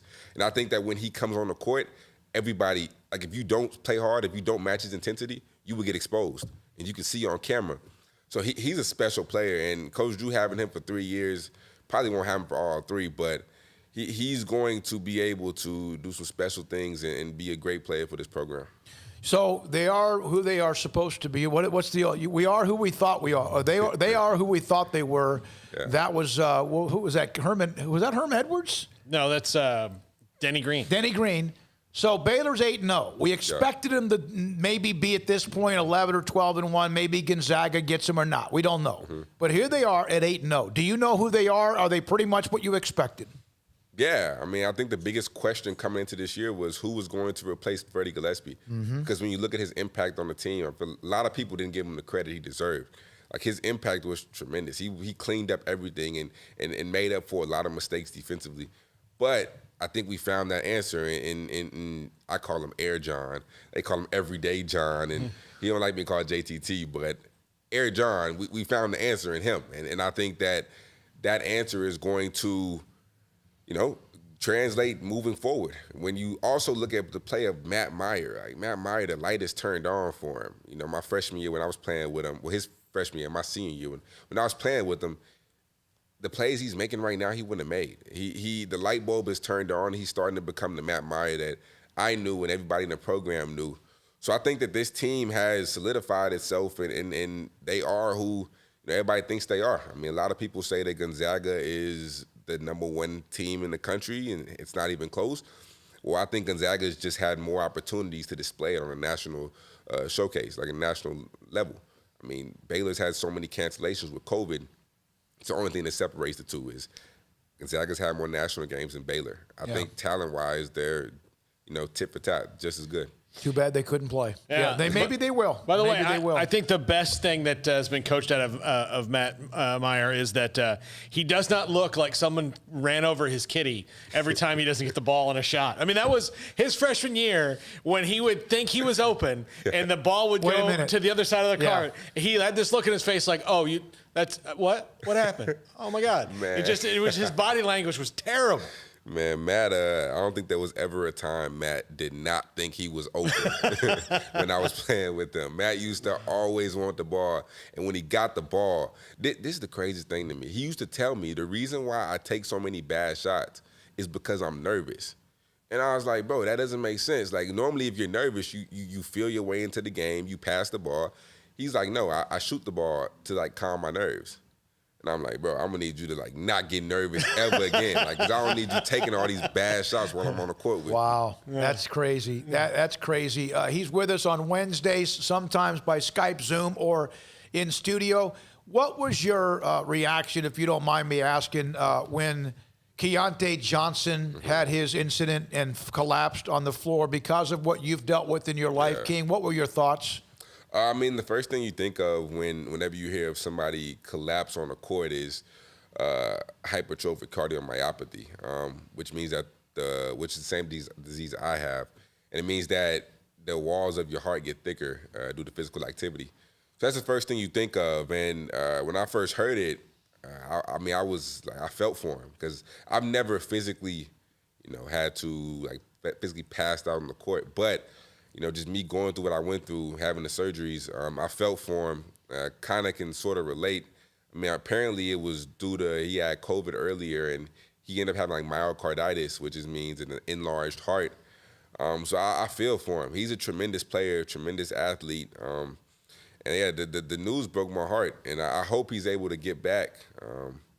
I think he's back practicing now, okay, or a little bit lightly. That's good. I hope he's able to fully make that recovery because he was on to NBA dreams and NBA level.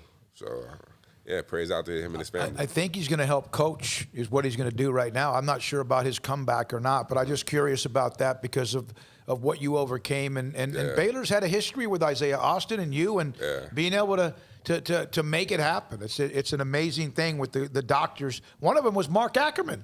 Right? Yeah. The guy from the Mayo Clinic who we had on back when all this stuff started about COVID and the heart and stuff. Shout out Dr. Ackerman, man. Did you have a great Christmas? Yeah, I had a great Christmas. My daughter had a better Christmas, and that's at this age, that's all that matters. No, that's exactly right. Yeah. What's she? How old now? She's 2. She'll be 3 in March. Okay, so now that this is the first Christmas where she kind of totally gets what's going on, right? Yeah. It's presents for me. What's the next one? Let's go. Yeah, I mean, she actually was not excited about Christmas. On Christmas Day, I was like, hey, baby, it's time for you to open presents. And she's just like, oh, okay. Wow. And she's what? 2 or 3? Yeah, oh, my God. I was like, man, who raised you? But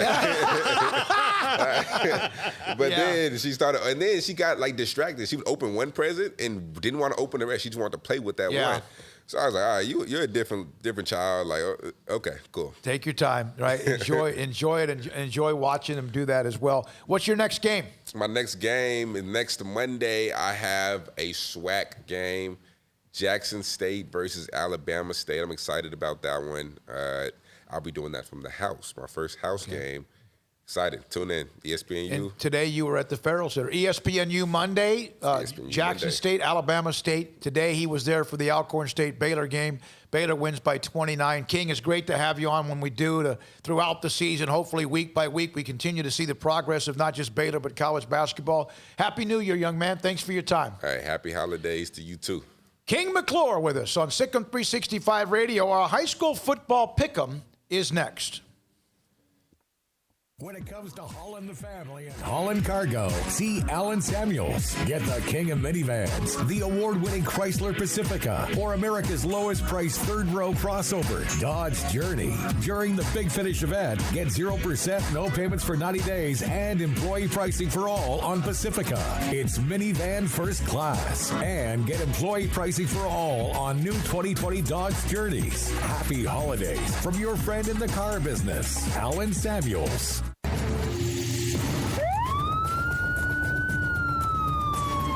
If you or a loved one or friend has been arrested and you can't afford bail, trust Terry and Chase Chapman at Chapman's Bail Bonds, covering Waco and McLennan County for over 25 years. Chapman's can bail you out anywhere with experienced, knowledgeable local agents who are committed to serving you professionally, respectfully, and with the highest integrity. Chapman's understands your privacy is important. Your freedom can be secured fast when you use Chapman's Bail Bonds. Open 24 hours a day. Payment arrangements available. Call Chapman's Bail Bonds. When you need help, 254-754-1603. When you ring, we'll spring. At Ideal MRI, we feel blessed to be part of the Waco community. We're a small family business here in Central Texas. At times like this, the cost of healthcare has never been more important. And unfortunately, significant illnesses and injuries still occur. And that's why Ideal MRI is open and here to serve you through this difficult time. So if you need an MRI, ask your doctor about Ideal MRI. You can schedule online in minutes at idealmri.com or call 833-IDEAL-MRI. One size fits all. That may be all right for an adjustable belt or cheap sunglasses, but when it comes to your financial needs, no one wants a one-size-fits-all strategy. Ben Erlinson, your Edward Jones financial advisor, knows that his most important goals are yours. That's why he takes the time to understand your needs, knowing you. That's how Edward Jones makes sense of investing. Ben Erlinson, 100 North 6th Street in Waco, 254-759-8533. Edward Jones, member SIPC. At Baylor University, students find their place to shine. They're faithful friends and inspirational leaders. They're championship teammates and independent thinkers. They're on the cutting edge of high tech and in the halls of history. If you want to make the world a brighter place, you can. And if you want to shine in your own way, you can. The spark you need is already inside you. Bring it to Baylor, where lights shine bright. Learning to navigate life in the COVID-19 world has been a struggle, and where and how to get tested has been one of the biggest challenges. Impact Health Labs has your answer. If you need mass testing for your office, church, dormitory, or school, Impact Health Labs is who to call. They will come to you, conduct the testing at your location, and have the test back within 24 hours. Most major insurance accepted, meaning your out-of-pocket cost is low. So no more waiting by the phone for days to find out the results. Impact Health Labs was founded by 3 Army licensed and credentialed medical professionals. They believe in accuracy, efficiency, and doing the job right. Call 254-744-6233 to set up your group screening today. Impact Health Labs, on-site, prompt, and accurate, taking COVID-19 head-on. Again, that number is 254-744-6233 or online at impacthealthlabs.com. Welcome back to SicEm365 Radio. The SicEm365 Radio app is sponsored by Alan Samuels Dodge Chrysler Jeep Ram Fiat in Waco. Your friend in the car business at Loop 340 and east of 84. Come by. Let's be friends. There are high school football games coming up. It's the quarterfinal round in Class 5A and 6A. The 4As, of course, down to all the private schools, 6-man, 11-man, all of them decided their state championships a couple of weeks ago. Down to the quarterfinals, and there are some phenomenal matchups. Paul Catalina, Craig Smoak's already sent me his picks. I had mine already locked in. Brian, Deontay, Dylan, and Grayson. So, Paul, really, they're the only one. Last week, Brian went 16-4. Craig and Paul, 14-6. Dylan and David, 13-7. That's Dylan and me, Deontay, Grayson. And right now I have a 2-game lead. Grayson dropped to third. He was a game back. Yeah, he had those rough weeks. And sometimes you get cocky right towards the end and you start getting aggressive. When you just look, you've got time. He was only down by, 1, right? He was down 1. Craig was at 3. Craig's now 2 back. Grayson's dropped to 4 back. And he just had those flip-em games on a Saturday. They just didn't work out for him very well. All right, so here we go, Paul. All right. First game. Trinity, who ran for, the running back? All the yards. Against South Lake Carroll, who got their quarterback back and found a way to win their game. And now it's Trinity and South Lake Carroll. I will go South Lake Carroll. Craig said South Lake Carroll, and so did I. Duncanville and DeSoto. They were supposed to play earlier this year. They did not because of COVID. So this is their first matchup. Duncanville. Craig takes Duncanville, and I'll take Duncanville. I'll also take Duncanville. All right, North Shore and Ridge Point. North Shore. I take North Shore, and so does Craig. Paul, Civil Steel and Westlake. Westlake. Across the board. When I say across the board, that means everybody took that team. Craig did, and so did I. Denton, Geyer, and Prosper. Prosper's kind of a nice little story. Remember, Prosper's the team that beat La Vega back in 2000, 6, 7, or whatever, when Willie Williams took his team to the state title. They were favored. That was the year that had all the ups and downs with Chris Parr. And Prosper's the team that beat him that year, but they're now in the 6A, Prosper and Geyer. I'll go Geyer. Geyer. Cedar Hill and Rockwall Heath, the red hot fighting Mike Spradlins. I'm going with Rockwall Heath. All right, Craig and I both take Cedar Hill. I'm gonna take Mike Spradlin. I got to make up something on this somehow, and so I'm gonna go with one of my guys. All right, now that's been impressive. They beat Temple, knocked him out 56-28. Then last week kept on rolling with their win. Now Katy and Clear Falls. Craig put Katy. I picked Katy. They're the ones that knocked out Kyron Drones, the Baylor signee, the quarterback from Shadow Creek. Vandergrift and Hayes Consolidated. I take Vandergrift. I'll take Vandergrift. So does Craig. Across the board. Paul, Red Oak and Mansfield Summit. We had Shannon Hall on earlier. They've made a run. They're 7-4. Red Oak 9-2-1 because Lubbock Coronado missed an extra point in overtime. I'll go with Red Oak. All right. Everybody across the board takes Red Oak. Highland Park and Denton Ryan. Craig takes Highland Park. I take Denton Ryan. I'm going to take the Fighting Armstrong Sims. All right. So that's a separation game for Craig and me there. By the way, Grayson, I think. Let me see who Grayson took. He took Denton Ryan. Manville and Cedar Park. I took Cedar Park. Man, this is tough. Yeah. I'll take Cedar Park. And Craig takes Cedar Park as well. Flower Bluff and Veterans Memorial, both from Corpus Christi. Craig took Veterans. I took Veterans. I'll take Veterans. Ryder from Wichita Falls and Lubbock Cooper. It's your turn. Ryder. Everyone takes Ryder. Aledo and Lovejoy. I take Aledo. Craig takes Aledo. I love the name of that town, Lovejoy, but yeah, I mean. Fort Bend Marshall and Crosby. I take Marshall. I'll take Marshall. By the way, it's pretty ironic that after Lovejoy loses, they won't be feeling either of those two things. Yeah, no, they won't. No, that's exactly right. And then and I took Marshall, so did Craig. Liberty Hill, great story. Their coach, of course, passed away, a battle of cancer for almost 10 years. They keep on rolling. They take on Mission Pioneer, who put up, I think, 70-something the last game.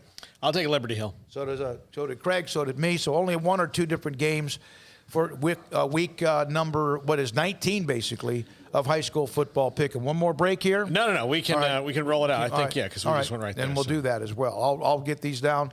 Now, Duncanville, by the way, a couple of local notes with Duncanville. Their defensive coordinator is Judd Thrash, who was at McGregor. Yeah.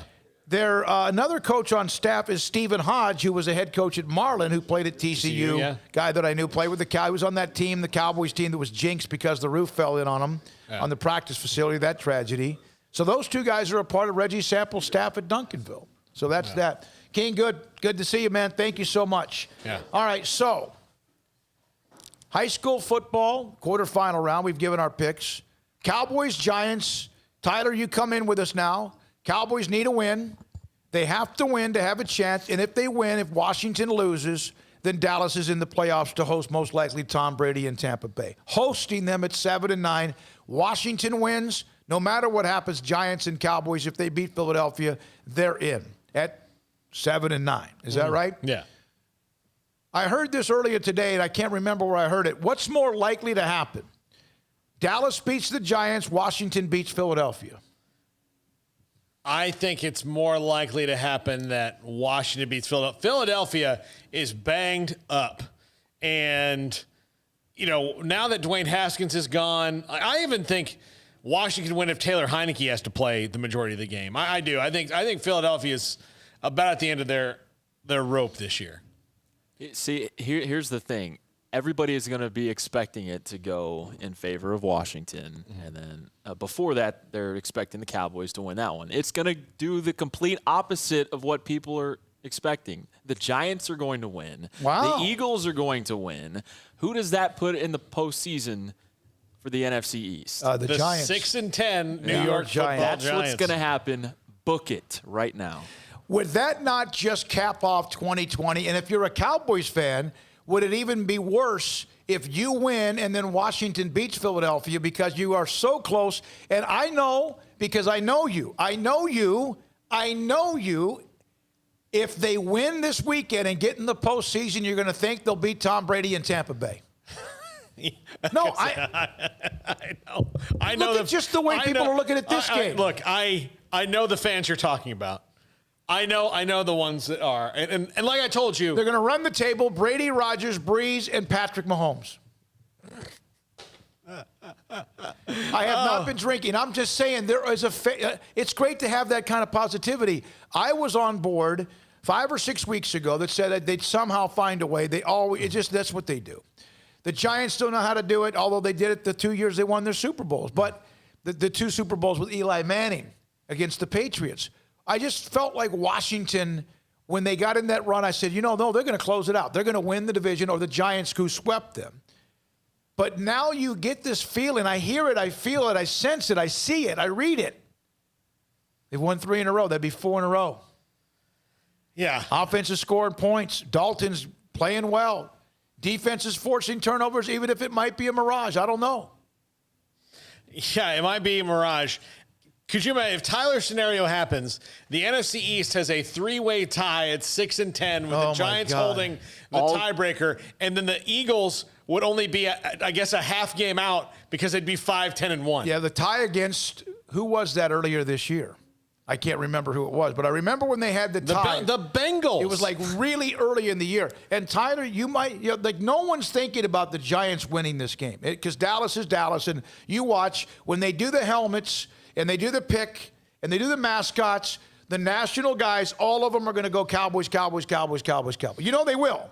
If the Giants win that game, it's going to be a kick in the you-know-whats to Dallas because they put you in that position to get your hopes up. All teams would be 3-3 in the division. Mm-hmm. So the obvious tiebreaker among Washington, Dallas, and New York is who would have the better head-to-head matchups among the other 2 teams. So the Giants 3-1, and then Washington, I think, is 2-2. 2-2, and Dallas would be 0-4. Correct. No. Dallas would be 1-3.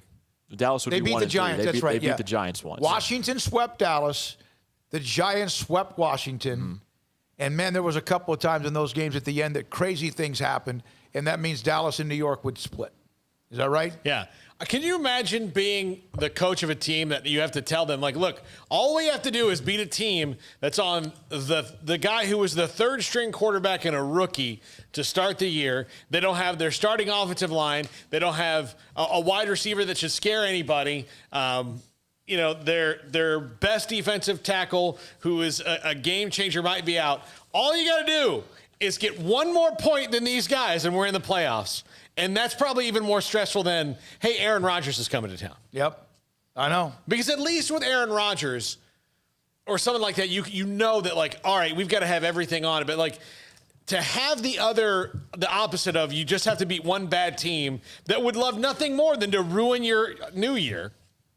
No, absolutely. It does remind me, by the way, I need to tell a quick story of the worst question I've ever heard asked in a Cowboy locker room. Was a couple years ago when they lost to Seattle on the 23rd of December. It was right before Christmas. And a reporter said, does this make Christmas harder to Dak Prescott? And Dak said, no, I'll be fine. Christmas is fun. He was very polite about it, but I remember him like looking at him like, no, I'm good. Like it's like a Christmas. There's no such thing as a bad question. No. You know what? If you don't know the answer, it's a good question, even though sometimes you got to make sure you do some due diligence on that as well. I subscribe to the theory that there's no such thing as a stupid question, but there are stupid people with questions. So sometimes you can't avoid that second part. So I got a question. Because of how Cleveland lost their game to the Jets, and Baker Mayfield on a quarterback sneak got hit, got bumped, fumbled, and then the ball was recovered and moved forward, but he can't. You got to go back to whoever had the ball last and where he was. He has to be the one that recovers. Is Cleveland going to be knocked out of the playoffs? Is that, are they? Well, the Steelers are arresting people. They need to win. Yeah, they need a Colts loss, or the Colts need to lose to the Jaguars. Yeah, if they don't win, they need the Colts to lose. Yeah, okay. So they can lose and still get in if the Colts lose to Jacksonville, who's got the number 1 pick sewn up. So do they take Trevor Lawrence?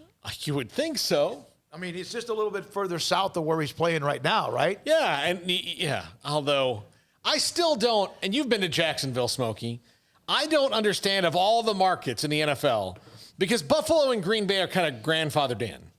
You know, they would never now, if you're expanding and two of the most loyal, even to this day, no matter what, fan bases ever. But if you were starting a franchise now, you would not have it, and you were saying, hey, I'm in Buffalo, New York, or Green Bay, they would say, no, there's no way, that market's not big enough. We want, they hunt whales in the NFL. I mean, they're not trying for marlin. They want whales. They never thought or considered Vegas until all of the gambling things changed. They had to be careful with Vegas, and now they're thrilled to be in Vegas. So my question has always been, how did Jacksonville, which was a medium market anyway, even in 1992, when they decided to do this? I don't know, other than the weather, the location. They needed somebody, to balance out the map in the south or southeast. I don't know how that came about. Carolina and Jacksonville. Because Jacksonville was there before there was one in Nashville, which has always been a bigger city. Nashville, though, has exploded, though. Yes. Are they like the version of Phoenix? Yeah. Yeah, that's a fair comparison. I don't know if they have nearly as many people in Nashville. But Nashville's a very huge city. Because Phoenix used to be a cozy little place. I've been there many times, lived there for 4 years. It was always a nice little town, and then it became like Vegas South. See, Charlotte made sense to me just because, like, if you've ever flown on the Eastern Seaboard, you stop in 2 places in the Southeast. You stop either in Atlanta or Charlotte, or sometimes if you have a crappy plane ticket, both. But that's where you stop. But I've never, Jacksonville just doesn't make sense to me. As a Floridian. I'm trying to think of the other. So what right now, if the NFL moves somebody? I mean, it'd be to London, right? Oh, that's, I promise City. You. I know that's what, I don't know how that's feasible. I understand you could get there, and I don't know how you do that, because you're going to have to protect the team that goes there and plays, 2 of them, the week before and the week after. You're going to have to give them a bye week one of the weeks before, or maybe both the bye week afterwards. And 8 times, and then you have to do that 8 times. And then have the team. And I don't know how you can. I know it sounds great. Like, I never thought they'd be in Vegas, but then all of a sudden all the gambling laws changed, and people could gamble in other places now, all over the place. Let's take away foreign cities, because they would love to be in London, and I guess Mexico City. They've played games down there. I think London, they'd love to be there. In this country, who would be next city up for a franchise? Portland? Maybe. Yeah. San Diego would maybe get one back. One that's always... St. Louis back. One that would be a problem for Jerry even though it's a huge Cowboys-oriented city, it's big enough. They've got the stadium. The fan base is rabid Cowboys fans of San Antonio. Mm-hmm. But for some reason, they just kind of get overlooked, and I think it's probably a turf war there. There's kind of a territorial thing, even though New York has the Jets, and they have obviously the Bills, and they have the Giants. You know, all those teams stuck up in the Northeast. San Antonio, there's questions of whether they would support the team. They've got over a couple million people in San Antonio, I would think. Mm-hmm. Who is next? What? Yeah, you're just talking United States. Yeah, correct? I'm talking a major. Who would be next up to get an NFL franchise? Memphis? Salt Lake City? I mean, because you've got two cities right now that would I'm sure enjoy having San Diego now, of course. If San Diego said, okay, hey, we're going to build our own stadium, they would get one immediately. Well, and I've always thought that the Cons who are from St. Louis, if they ever got fed up with Jacksonville, St. Louis has been screwed 3 times now. Yeah. The St. Louis Browns, the St. Louis Rams, and the St. Louis Cardinals. Mm-hmm. And the Rams twice, right? No, the Rams. That's right. The Rams moved back and forth. The Rams were in Cleveland, and then they were in St. Louis, and then they were in L.A., and then they moved. So St. Louis, Cleveland, and then L.A. St. Louis has. How do you? I love St. Louis. I think it's a great place.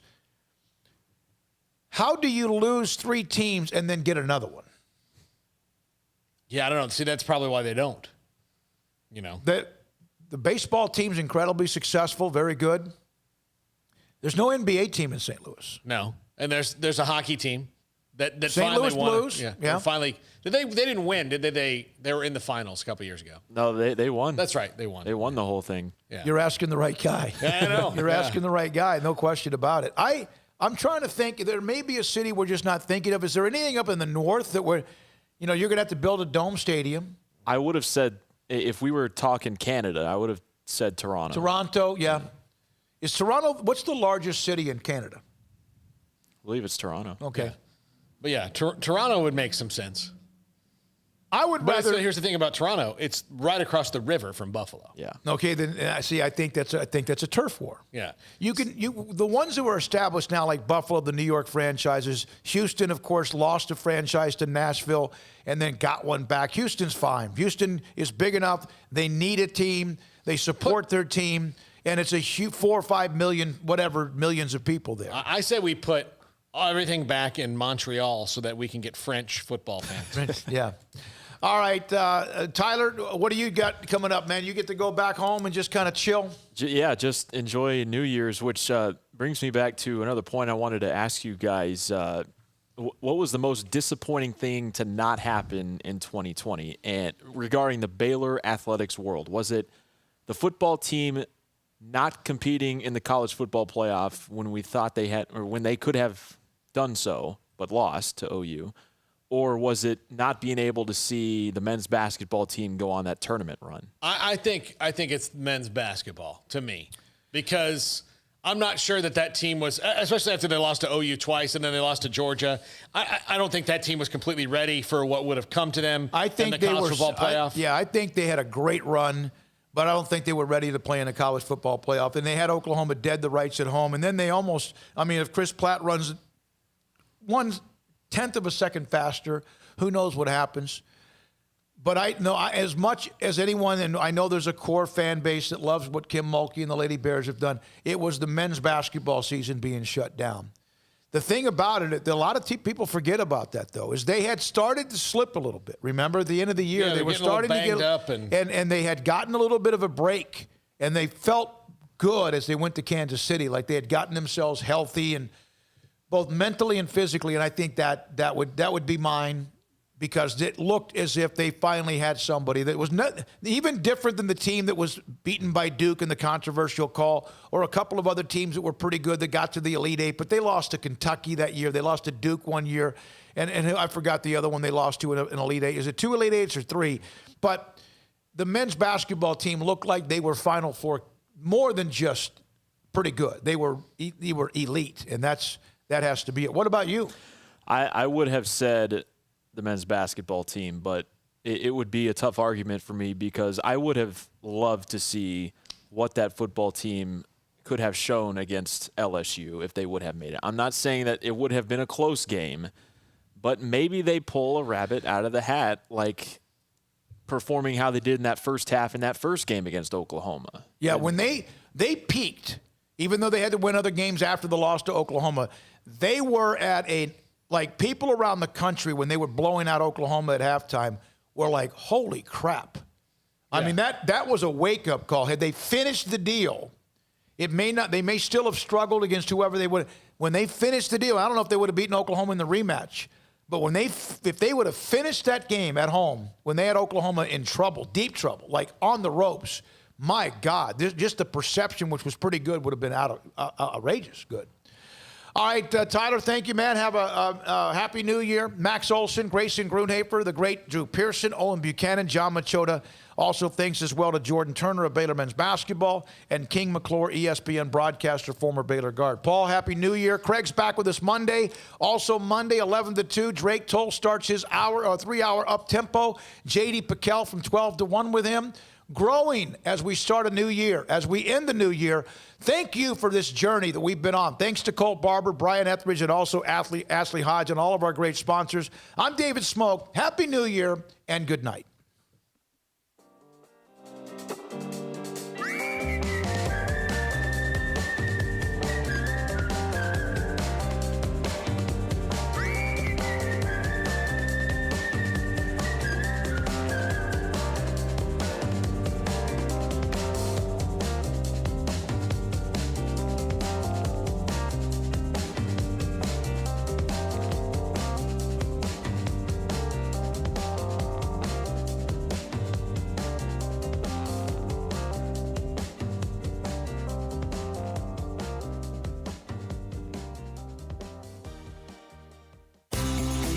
Ideal MRI is a small family business right here in Central Texas. We're open to support you while lowering the cost of healthcare bills.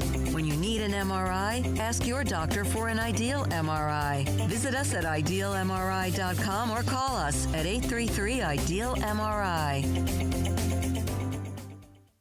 Boozers is the wedding ring store and more. If you're ready to get engaged or already married and want to upgrade your wife's ring for a special anniversary, Boozers is the place to go. With the largest selection of premier quality diamond engagement rings and wedding rings in Central Texas. They have 7 cases with over 300 styles of rings from top designers like Natalie Kay. Choose from yellow, white, or rose gold, plus beautiful top quality loose diamonds. With an in-house jewelry, they can also custom make anything you want. Bring in a picture or drawing and let Boozers create your one-of-a-kind pendant or ring. They can even use some of your old gold and diamond jewelry to create something new.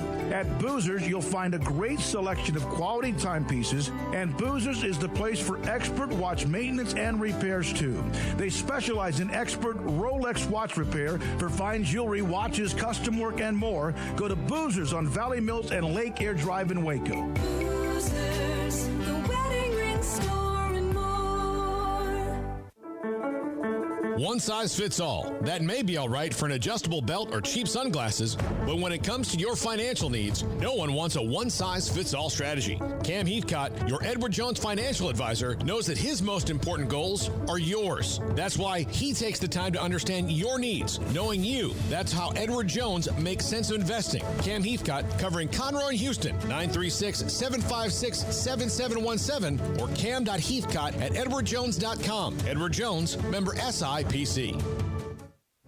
Stepping into the boots of a U.S. Army officer can add confidence and leadership skills to your son or daughter's career path. See all the things they can achieve in our boots at GoArmy.com. U.S. Army Waco Recruiting Company, 254-598-8131 or 254-776-1543. Riverbend Liquor and Wine has their easy-to-access drive-thru open and convenient and clean in-store location on the corner of Lakeshore Drive and North 19th Street in Waco. Riverbend Liquor has the best and most extensive variety of craft beer selections in Waco, and Balcones Whiskey, including single malt, pot still, baby blue, rye, brimstone, and the all-new lineage in stock. Riverbend Liquor and Wine, family-owned and operated, and a hidden gem in Waco on Lakeshore Drive and 19th Street. And find out more on Facebook and Instagram.